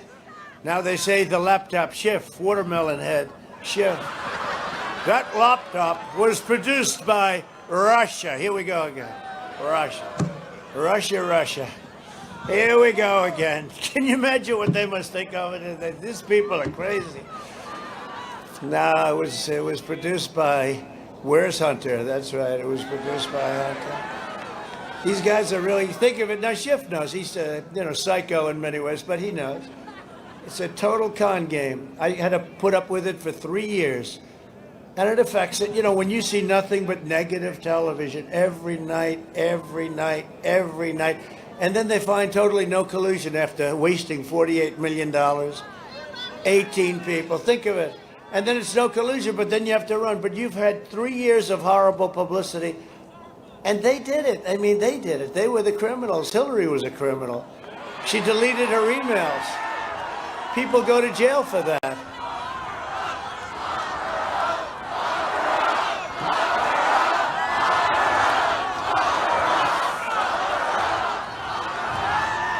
These are criminals. And say it any way you want to do it. But we took the brunt that we caught him spying on my campaign and trying to overthrow a duly elected president of the United States.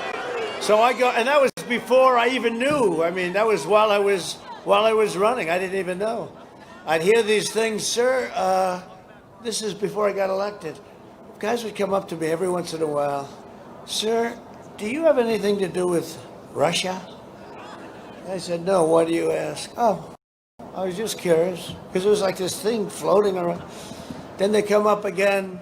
Sir, are you sure you don't have anything to do with Russia? I said, I have nothing to do with Russia. What the hell are you talking?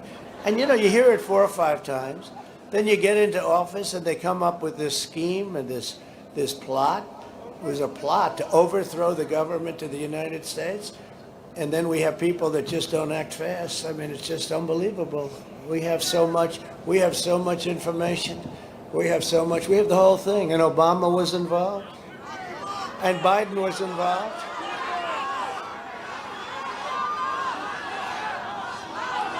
They were involved, but it's let's see what happens. People should move more quickly. In 2016, North Carolina voted to fire this corrupt political establishment, and you elected an outsider as president who is finally putting America first. And if I don't sound like a typical Washington politician, it's because I'm not a politician. If I don't always play by the rules of the Washington establishment, it's because I was elected to fight for you, and I fight harder than any president has ever fought for his people. Thank you.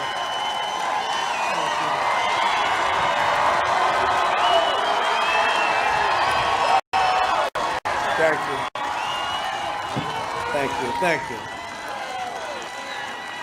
Get out and vote. That's all I ask. Just take a little time and vote. Vote. We got to win this state. I think we win this state. We win Pennsylvania. We're going to win Florida. We win Pennsylvania, and we're going to win the whole thing. We're going to win the whole thing. And we'll send them a signal like they've never seen before. This has not happened to them. Big tech is so powerful. You can't beat big tech, they're saying this.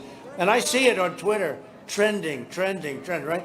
It's not trending. They put the most boring thing. Only if it was anything bad about me. #1 in the world on trend, right? Boring stuff. I mean, like stuff, as opposed to affairs, scandals. They don't even put that stuff up. It's always Trump, 2, 3, 4, 5 items. It's a fix. This is a smart guy. We have his name. Everybody knows who he is. And I'm not talking about the primary. I'm talking about people that work. They take stuff out of a hat. Let's see, this is bad about Trump. Let's make it worse. Okay, we'll make it worse. Okay, #1 trend in the whole world No, that's not stuff that trends, but these are phony guys. They fix the elections, and you know what? They should be subject to campaign violations because they're an arm of the Democrat National Committee. They work together. They work on messaging together. The Democrats, the fake news media, they're the worst. They're fake people. And if I've done one thing, it's to expose the dishonesty in the media. And not everybody, but a vast majority, not everybody. Look at this, we catch Hunter and Joe cheating. We catch them stealing millions of dollars. They refuse to write a story. Could you imagine if I got $3.5 million from the mayor of Moscow's wife? Could you imagine? Somebody gave me $3.5 million bucks. Somebody gave me $20.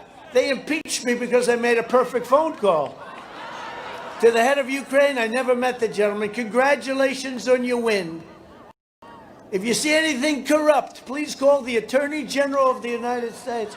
And we have a corruption agreement with them because it's been a very corrupt country. I actually have an obligation. Now, of course, they impeached before they found out, before I decided to release the phone call. Isn't it lucky that I had that call transcribed? Can you imagine? Can you imagine? Now they couldn't do it. They didn't know what to do. Crazy Nancy said, this isn't impeachable. She said, you're right. They said, you're right. But let's go through with it anyway. Maybe we'll get lucky. This is because she didn't know about the call. When she read the call, she said, he didn't do anything wrong. How did you get me into this? You shifty shift. How did you do it? Jerry Nadler. I've been fighting this guy for 25 years on the east side of Manhattan, the west side of Manhattan. Jerry Nadler, he's a beauty, isn't he? How did you get me into this? Well, let's just keep going forward. It's a disgrace. And we won. I will say this for the Republicans. 197 to nothing. We won. And in the Senate, 52.5 to 1/2. We lost a half a vote. I wonder who that could have been. But Sleepy Joe Biden is bought and paid for by China. They gave the son $1.5 billion to manage. That means he's going to make millions of dollars a year. He doesn't know anything about investment. Didn't know anything at all about energy. He got $183,000 a month on energy. Think of that. $183,000. I called a friend of mine on Wall Street. Is this a normal fee? He said, no, maybe the most abnormal fee I've ever seen in my whole life. I've been doing this for 25 years. He's the biggest guy. But they're bought and paid for. They got the money, and then they were going for the big one in China. They wrote a letter to a very big, powerful man within the Communist Party. And where's Hunter asked for $10 million a year, as he was going to recommend, he was going to talk. You're going to see, here's a guy didn't have a job, got thrown out of the Navy. He got thrown out of the Navy. He didn't have a job. Biden becomes vice president. And this kid is like a vacuum cleaner going all over the world, following his father, picking up the scraps. No, he's following his dad, picking up scraps. And then you find the note where the big man gets 10%. The big man's Joe Biden. Huh? The big man gets 10. Then in one case, they said 50%, right? That's more like it. Because he wouldn't do it for 10. He'd want, because these people are all hangers-on, losers. But that's the story.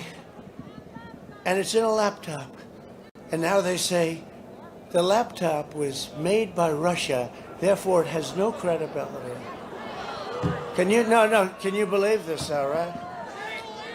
And so the news, there's not, outside of the New York Post, which really I hold in high esteem, they're like a hero paper. And they endorse me. I got a nice endorsement from, did you say, from Pennsylvania yesterday, right? Pittsburgh Gazette. That was nice. Once I got through that first paragraph, it was phenomenal, actually.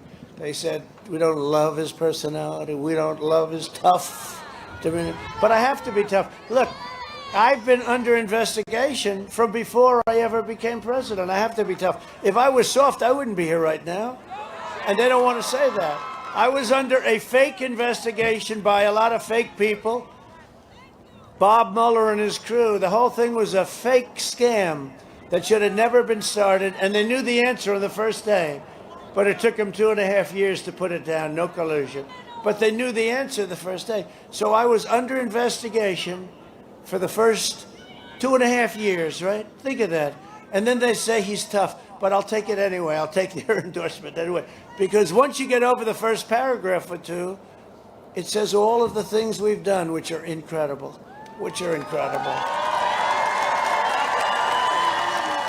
And now we'll have a chance to do it without the cloud, because I had a cloud hanging over my head, whether we like it or not. And then they say he was tough. He fought too hard. He was somewhat crude. He was very, very nasty.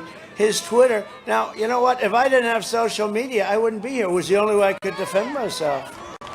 So it's one of those things. But I just wonder. I was thinking, I asked the people on the way up, we have great people, such loyal, great people, including a man that comes from an area not too far from here. He's a good friend of these women who've been here. This is number 64 time for these incredible, beautiful, I think rich women, and their husbands are in here someplace.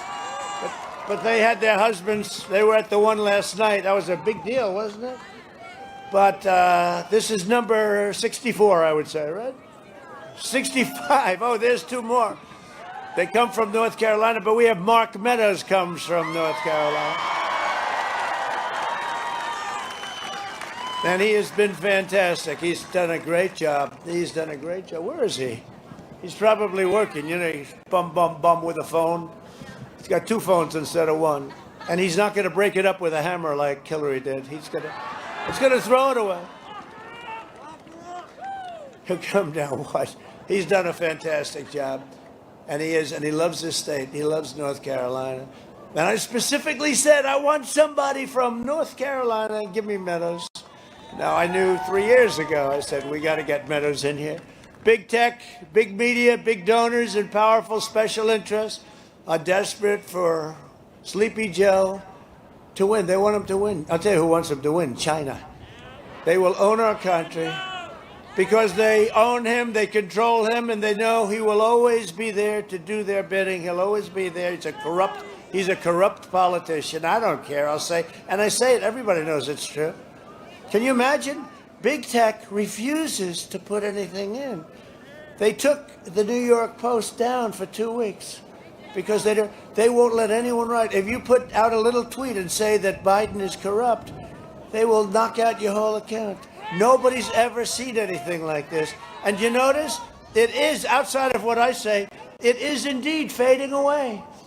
Because you can't have a scandal if nobody writes about it. So we have the fake news not writing about it, and you have the big tech not writing. So how can you have a scandal? Nobody's talking about it. Nobody's allowed to talk. It's called suppression. We don't have freedom of the press. We probably haven't had it for a long time. But we don't have, they say freedom of the press, the American way. We have suppression by the press. That's what it is. What beautiful words. I should have done the speech this way. It would have been much more interesting. No, but seriously, we have suppression by the press. This is not freedom. This is it really is. It's the exact opposite of freedom of the press, if you think about it. Every corrupt force in American life that is responsible for cruel betrayals that hurt our family and all of the people that we love, they're supported by Biden and they donate to Biden. I could have been a much bigger fundraiser than him, but I didn't want to call every head of a Wall Street firm, every head of the oil companies that we made rich anyway. I did a great job. We're energy independent. That's not so bad. First time. The failed establishment that started the disastrous foreign wars, they support Sleepy Joe Biden because they get anything they want. And he took in $300 million last month. You think he made any deals? No, I don't think so. The career politicians that offshored your industries and decimated your factories, they support Sleepy Joe. The open borders lobbyists that killed our fellow citizens with illegal drugs, gangs, and crimes.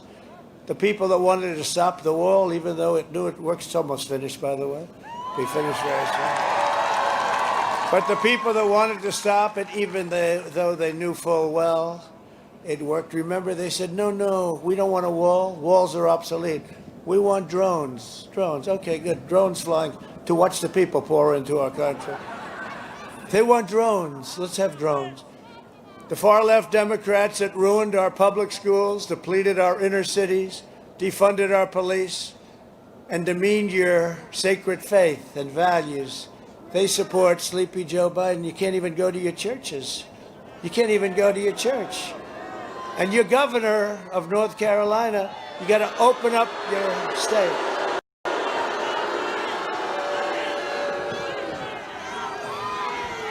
You got to get your governor. I hope you're going to vote for Dan, who's good. But you got to get your state open. Don't worry about it. On November 4th, they'll announce your state is opening. On November 4th, North Carolina will be opened on November 4th. Right after the election. Because they want us to look bad. They don't care about people. They want us to look bad. They want to try and steal an election. The anti-American radicals defaming our noble history, our heritage, our heroes, they support Sleepy Joe. Antifa and the rioters and looters and Marxists and left-wing extremists, they all support Joe Biden. They always like to blame it on the right. You ever notice? These were right-wing. And it's very rare. It's rare. You got bad on every side. But they always like to blame the right. It always starts off with the right, the right. This election comes down to a simple choice. Do you want to be ruled by the arrogant, corrupt, ruthless, and selfless political class? Or do you want to be governed by the American people themselves? Do you want to be represented by a career politician who hates you, or by an outsider who will defend you like you have never been defended before? I didn't need this job. I had a very nice life, but I love what we're doing for our country. Nobody's done so much. Nobody, no administration, and I never even had a challenge on this from the fake news. Normally if you say something slightly off, they make a big deal. No administration, president, has done more in the first 3.5 years than we have. Our military we rebuilt, our tax cuts, our regulation cuts, Space Force, just a thing like Space Force. I never even talked about Space Force, right, during the campaign. I did more than I actually talked about during the campaign. Thank you. Thank you very much.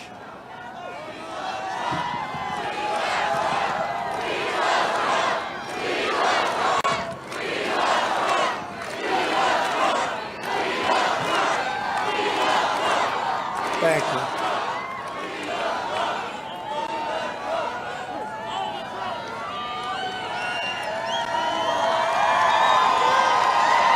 Thank you. Thank you, Robert. I thought this was a small, little, cute area. This was a small, little, cute area. When I came in, I'm watching Fox, and a gentleman, an anchor, said, they have a small crowd of about 2,000, 2,500. No, I knew. It's an incredible thing. This is a lot more than that. This is a lot of people. This is a lot more than we. But I wanted to be here because it's an important thing. I mean, my granddaughter is named Carolina. Do you know that? And we'll give South Carolina some credit, too. They've been with us. Is that okay? I want to get your permission. No, we'll give South Carolina. South Carolina is great. They're great people, too. A vote for Biden is a vote to hand the keys to government over to people who despise you and who want to rob your children of their American dream. That's what they're doing. A vote for Biden is a vote to give control of government over to the globalists, communists, socialists, the wealthy, liberal hypocrites who want to silence, censor, cancel, and punish you. If you want your children to be safe, and remember this, I'll put it very simply, against the Second Amendment, right? If you're pro-life, you can forget about it. You know that, right? Tremendous support. We have, I'll tell you what, we have, did you see these people in California? They have lines of hundreds of miles of cars and tractors in Iowa and boats, 5,000 or 6,000 boats in lakes and oceans with the flags. And if you want your values to be respected, if you want to be treated with honor and dignity and respect, then I am asking for you to go out tomorrow or sooner, but I don't know, you tend to like to vote on election day, right? We all do. And vote. It's going to be the most important election, in my opinion, in the history of our country. I never thought I was going to say it. If you would have told me I was going to say that 4 years ago, I would have said, you're crazy. But it's the most important because I've always said, we will never be a socialist nation. And that's what they're trying to target.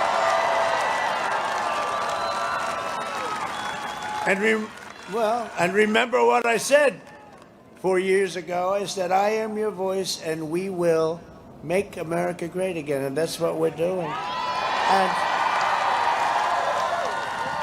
And if we didn't get hit by the China plague, now we're building it up again, and we're doing it at record clip and record numbers and at a much faster pace than any other country in the world. But we got hit by the plague from China, and we will never forget it. With God as my witness, I will never let you down. For the last 4 years, the depraved swamp has tried everything to stop me because they know I don't answer to them, I answer to you.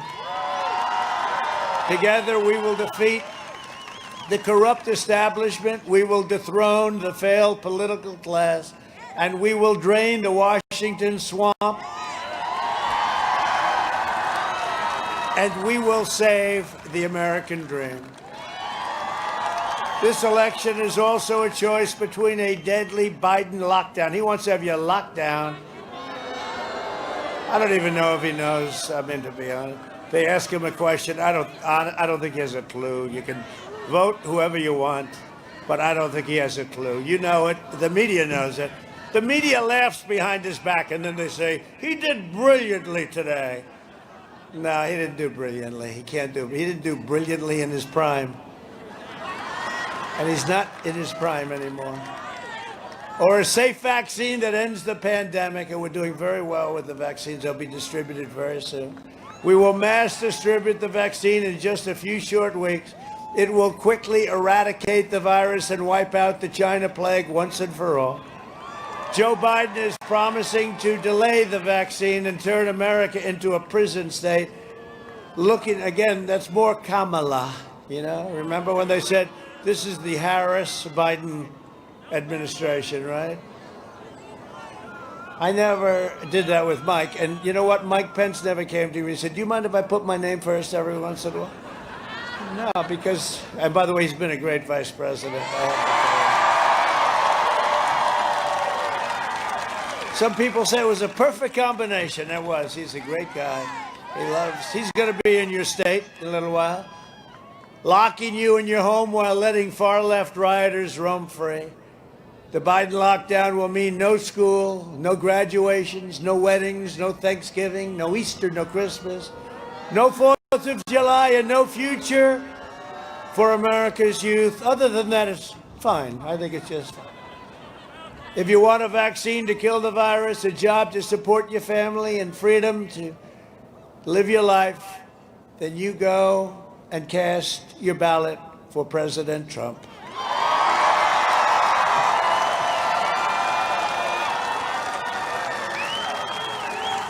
And if you remember the catastrophe, Joe Biden, you know, he's telling us how to run things, right? This guy never ran a thing successfully.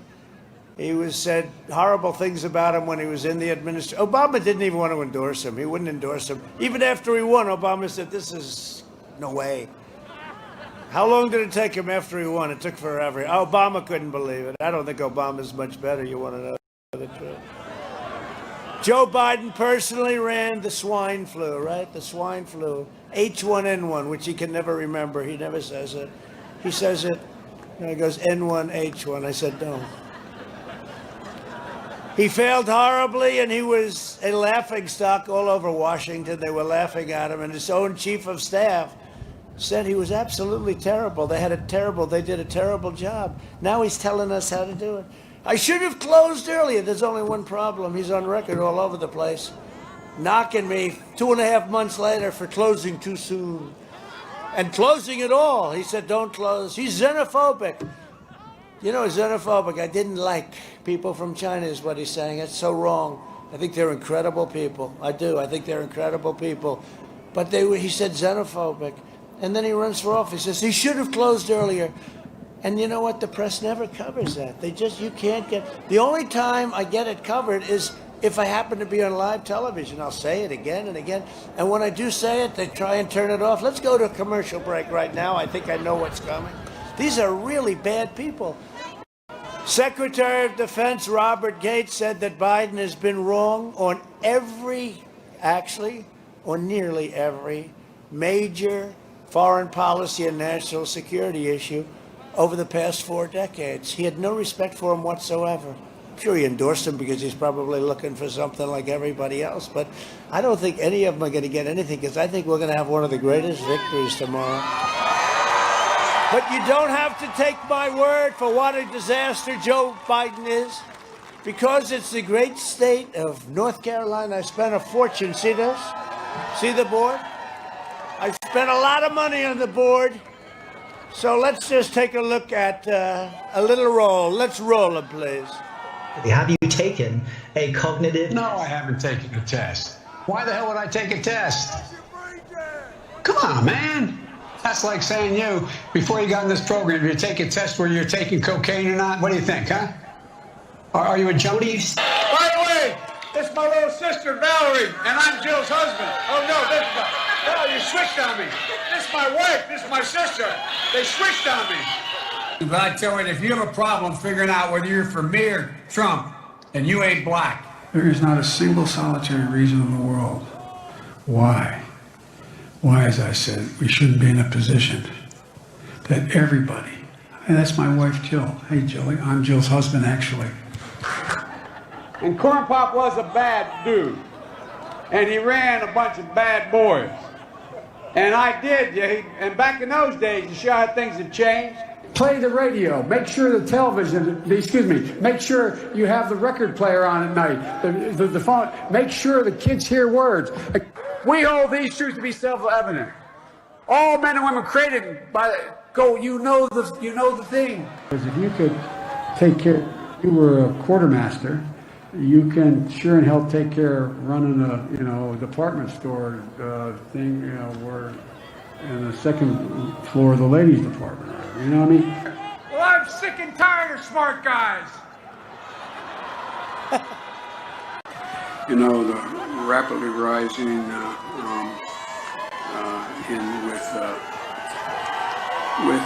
don't know. You ever been to a caucus? No, you haven't. You're a lying dog-faced pony soldier. Why attack Sanders? Why? You're getting nervous, man. What kind of country we're going to be? 4 more years of George, he going to find ourselves in a position where, if Trump gets elected, we're going to be in a different world. We have to come together. That's why I'm running. I'm running as a proud Democrat for the Senate.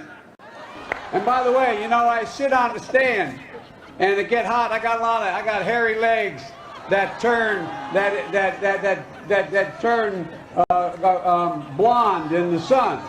And the kids used to come up and reach in the pool and rub my leg down so it was straight, and then watch the hair come back up again. They'd look at it. So I learned about roaches. I learned about kids jumping on my lap. And I've loved kids jumping on my lap. Barack and I think it's a right for people to have bad care. I'll lead an effective strategy to mobilize true international effort to pressure.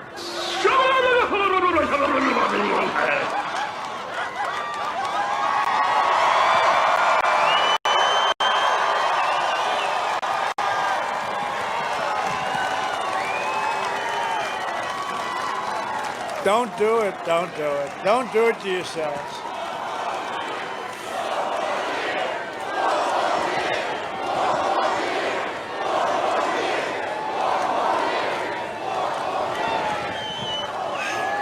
country has such potential. You can't do that to our country. He's not mentally equipped. He just isn't to be your president. He's not equipped to be your president. And I say it, I say it because he's not a nice person. Never was a nice person. But he was never a smart person. He was a touchy-feely person. Hale and hearty, but not nice. But this is not a man that 25 years ago was not equipped to be your president. And he ran many times, numerous times. We called him 1% Joe. Think of it. And now he's working on about 50%, and he ends up winning their nomination because of Elizabeth Warren. Elizabeth Warren gave him the nom. All she had to do is drop out, and he would have lost on then we would have had crazy Bernie, so, what the hell. But at least Bernie, they had a great energetic base. It's small base, but energetic. But this is not a man that should be your president. We have tremendous potential. Our country has tremendous potential, and we can't blow it. We can't blow it. Because there's no way to describe that. And that's like 1%. We could keep you out here all day. Much of it happened yesterday and the day before yesterday. Oh, he had some beauties yesterday. But we can't do this. And you know what's going to happen. Kamala will be put in that position very quickly. Very quickly. And she's more liberal than crazy Bernie. She's more liberal.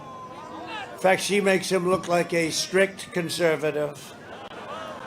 Joining us today are some incredible people, incredible friends and warriors. And I want to tell you, I just looked at a poll, and he's up in the poll. Senator Tom Tillis, he's up. He's up.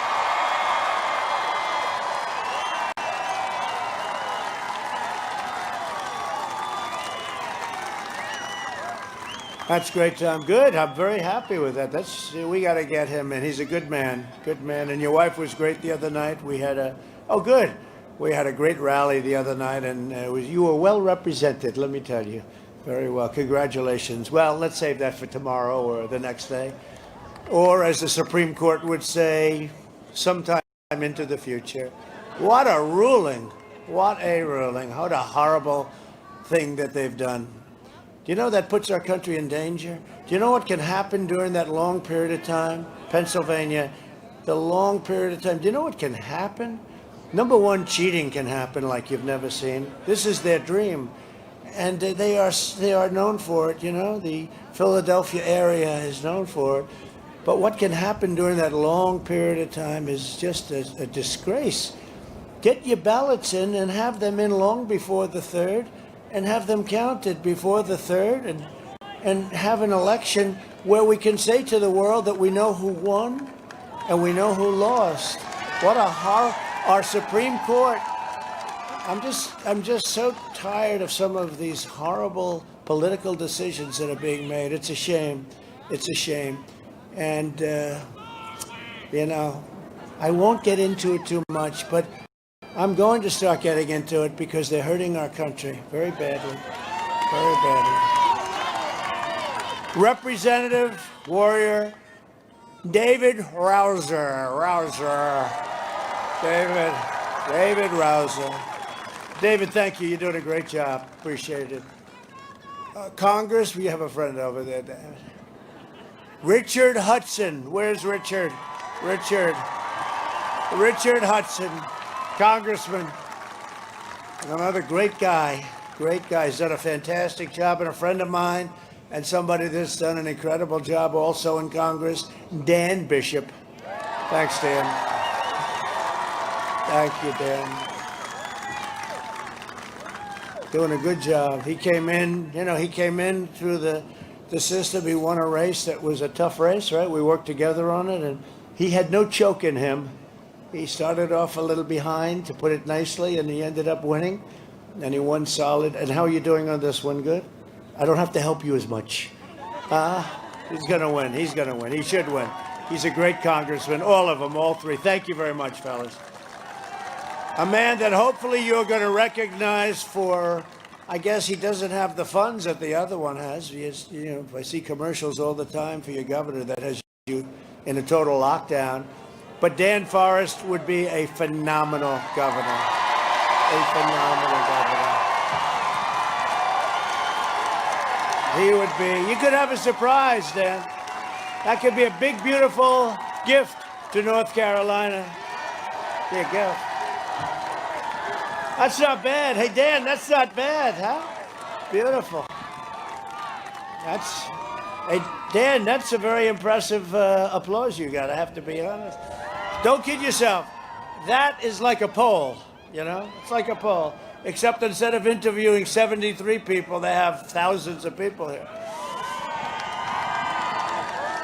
Much more than the 2,000. Who's got a nice 2,000 people? I don't think so. Well, last night in Miami, you want to see a crowd? You couldn't even see the end of it. I've never seen anything like it. There's such spirit. I've never seen spirit like this. And North Carolina GOP chair, somebody doing an incredible job if we win tomorrow. By the way, if we don't win tomorrow, they'll say, how's Michael Whatley doing? I'll say, not good at all. He didn't do a good job.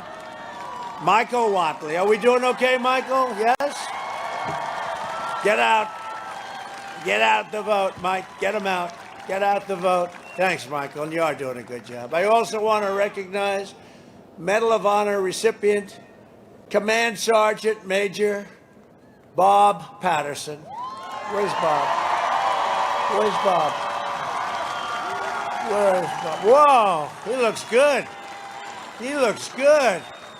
Wow. Your husband. Whoa, that's a good-looking couple. Wow. That's some incredible honor. That's some incredible honor, I'll tell you what. There is no greater honor. And are you proud of your husband? Yeah, but he's proud of you, too. Oh, she's proud of Trump. Look at that. Thank you. I knew I liked her. I knew I liked her. Thank you both very much. Great honor. That's the highest honor you can get. Former prisoner of war and Vietnam veteran, Captain Ken Wells, a real hero. Where's Ken?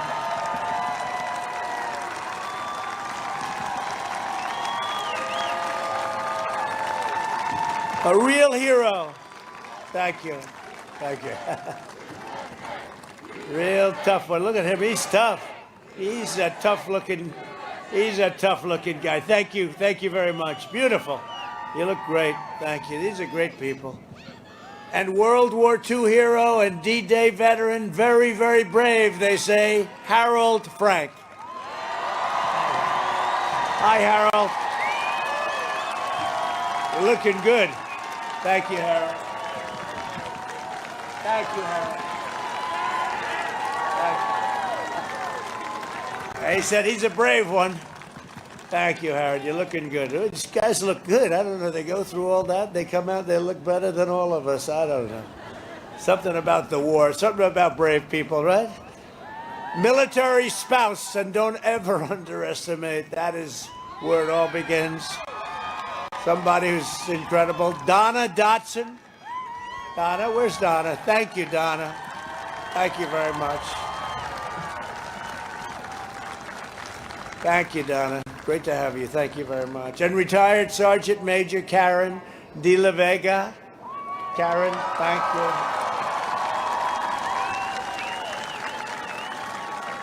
Thank you. Thank you, Karen. They're great people. Thank you all for your extraordinary service, and it's an honor to have you with us. Really is. Thank you very much. For 47 years, Joe Biden viciously, repeatedly attacked Black Americans. He decimated the black middle class and called young black men super predators. To every black American, vote for Trump. This is your one and only chance to show Sleepy Joe Biden what you think of his decision to attack you, to insult you, to jail you, and to betray you. I am fighting for you and got criminal justice reform, prison reform, opportunity zones with Tim Scott, and funding for historically black colleges and universities. I got it done. Nobody else got it done. And with the exception of, and I use the word possibly, possible exception, but I could use it, or maybe I won't. I'll keep it a little bit less controversial. With the exception of Abraham Lincoln, there's been no president that's done more for the black community than Donald Trump. No president. Thank you very much. Thank you. Thank you. Thank you very much. Under my leadership, we achieved the most secure border in U.S. history. Joe Biden has pledged to open borders. He's actually talking about taking down the wall. Can you believe it? Let's take down the wall. Let everybody pour into our country. He wants to take down, no, he said it, I don't know. Maybe, but he did say, let's take down the wall. One of the biggest projects that we've ever done. You know, it's a tremendous project. We're up to over 400 miles. We're going to be finished very soon. Over 400 miles. Exactly designed to the specifications of the Border Patrol, who are great. Mass amnesty, wants to give them free health care. This is for illegal aliens, and wants to keep deadly sanctuary cities. Your state has a sanctuary city, you know that, right? You have a sanctuary city, right? A very big one, actually, that doesn't work very well. We believe our cities should be sanctuaries for law-abiding Americans, not criminal aliens. The Biden-Harris plan would increase refugees from terrorist nations by a staggering 700%. This has been agreed to. This has been agreed to. No, thank you, fellas. I'm not interested. I'm keeping radical Islamic terrorists the hell out of our country if I have your approval. If I have the approval of North Carolina, we'll keep them out.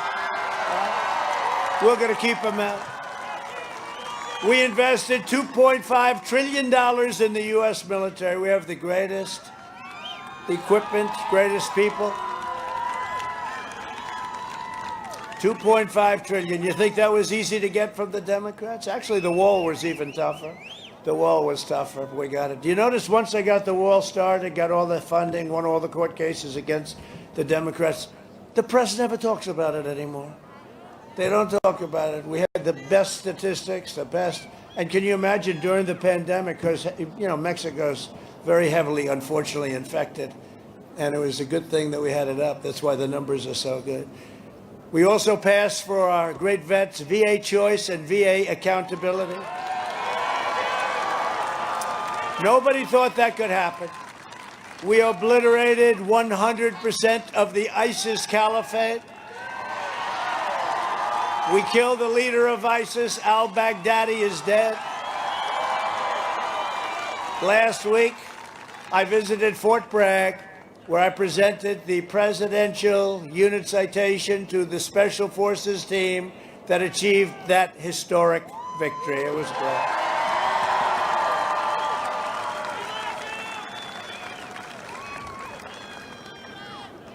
And we are keeping the name Fort Bragg. You do know that, right? Do you agree? They want cancel culture. You know, we won 2 world wars out of Fort Bragg, and we have other forts, and we're keeping it. We won 2 world wars out of Fort Bragg, and now they say, let's change the name. Let's change the name of Fort Bragg. We'll pick somebody else. Do you have any good suggestions? No. No. We have to keep. It's our culture. It's our heritage. So many victories out of Fort Bragg. We also eliminated the world's top terrorist. Soleimani is dead. I recognized the capital of Israel and opened the American embassy in Jerusalem. I also recognized Israeli sovereignty over the Golan Heights. 52 years they tried to get it. And instead of endless war in the Middle East, we're forging peace. They're lined up to come in. I said, how did Obama and all of those that came before him do it? They told me they all used the same method. I said, really? I'm going to go the opposite method, and it worked very nicely. No blood in the sand, no cost. 3 very powerful countries already signed. We have many others. They're standing in line. Standing in line. And we're bringing our troops back home. Our troops are coming back home. They're coming back home. 19 years is enough. They serve as policemen. I said, no, you have to get your own police department. I'm sorry. A vote for me and the Republican Party is a vote for the American dream. And in conclusion, over the next 4 years, we will make America into the manufacturing superpower of the world. And we will end our reliance on China, which has already started. Can you imagine Biden saying we're not going to end our reliance? I mean, can you imagine? We are going to end our reliance on you. Hey, we gave you $1.5 billion. What the hell are you telling me? Okay, well, I don't know. Senator, I think it would be tough for him, right? No, they wanted $10 million. They wanted $10 million a year for his services, right? And then you say, no, I'm not going to deal with China anymore, or I'm going to be tough on China. You know, I've taken out many, many billions of dollars. We never did this in this country, not 10 cents. I gave $28 billion from China to our farmers because they targeted our farmers. $28 billion. And we had plenty of money left over, which went into the U.S. Treasury, thank you. We will hire more police, increase penalties for assaults or law enforcement, and we will ban deadly sanctuary cities. With God's help, we will defend the right to life, religious liberty, free speech, and the right to keep and bear arms.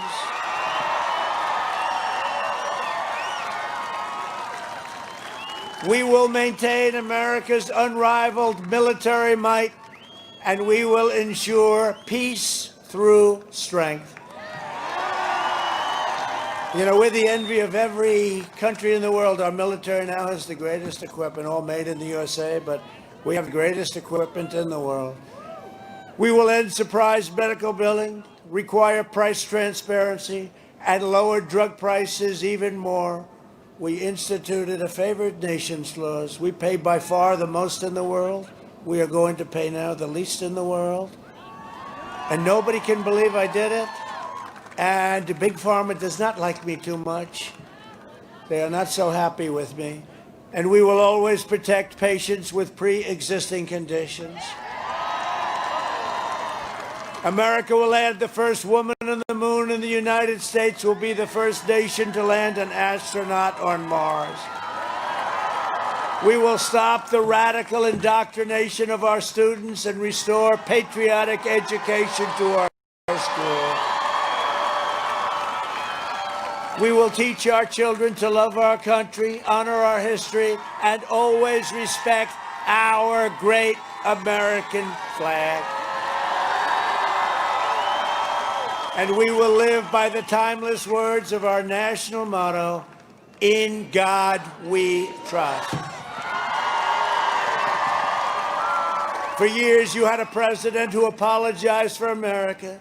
Now you have a president who is standing up for America and standing up for the great people of North Carolina.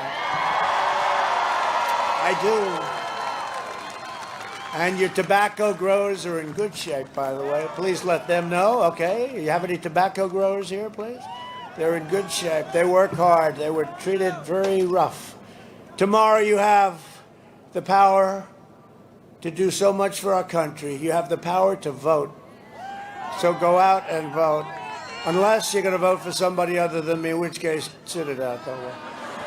You ever hear these politicians get up and they say, you have the power to vote, and it makes no difference if you vote for me or my opponent. They're such liars, right? They're such liars. So get your friends, get your family, get your neighbors, get your co-workers, get your boss, grab them by the tie, say, let's go, boss. And get out and vote. From Greensboro to Charlotte, from Wilmington to Raleigh, from Asheville to right here in Fayetteville. Fayetteville.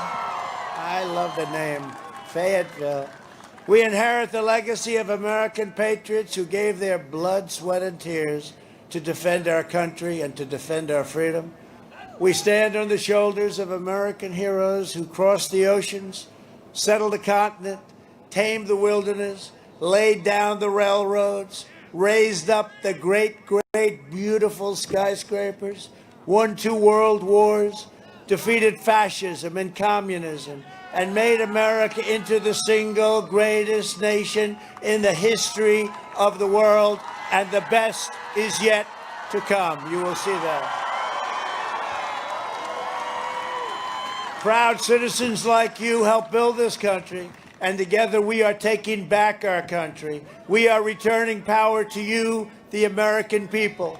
With your help, your devotion, and your drive, we are going to keep on working.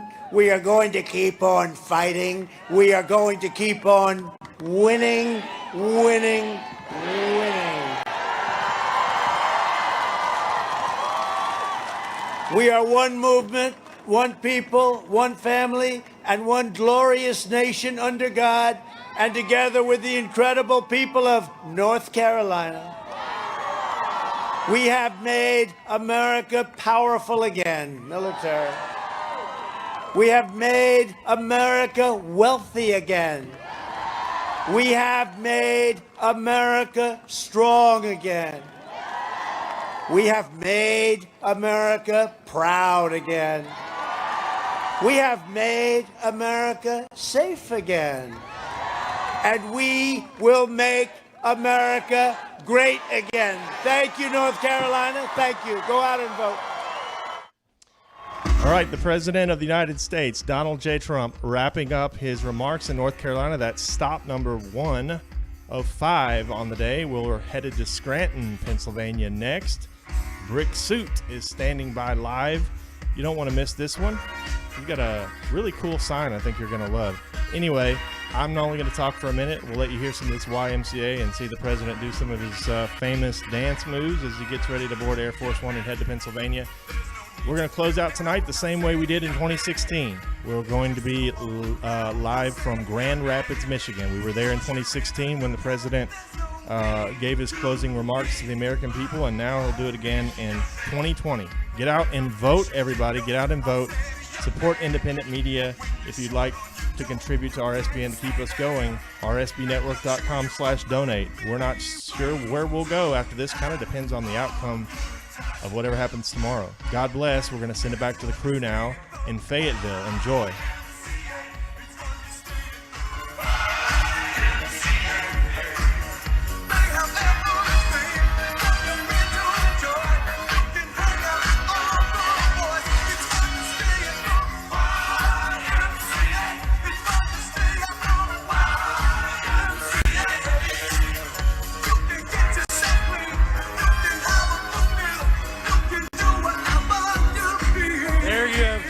Everybody, the President of the United States wrapping up his speech here in Fayetteville, North Carolina, delivering his final remarks to the state as to why they need to re-elect him for 4 more years as President of the United States, why he needs to stay in the White House, making a clear difference between him and his Democratic opponent, Joe Biden. The president leaving now, walking off the stage, headed to Air Force One, going to his other rallies today. The president will continue to deliver his message to the American people. Thank you, everybody, for joining Right Side Broadcasting Network. Stay tuned for our other rallies. We will bring you live, uninterrupted coverage of every single Trump rally.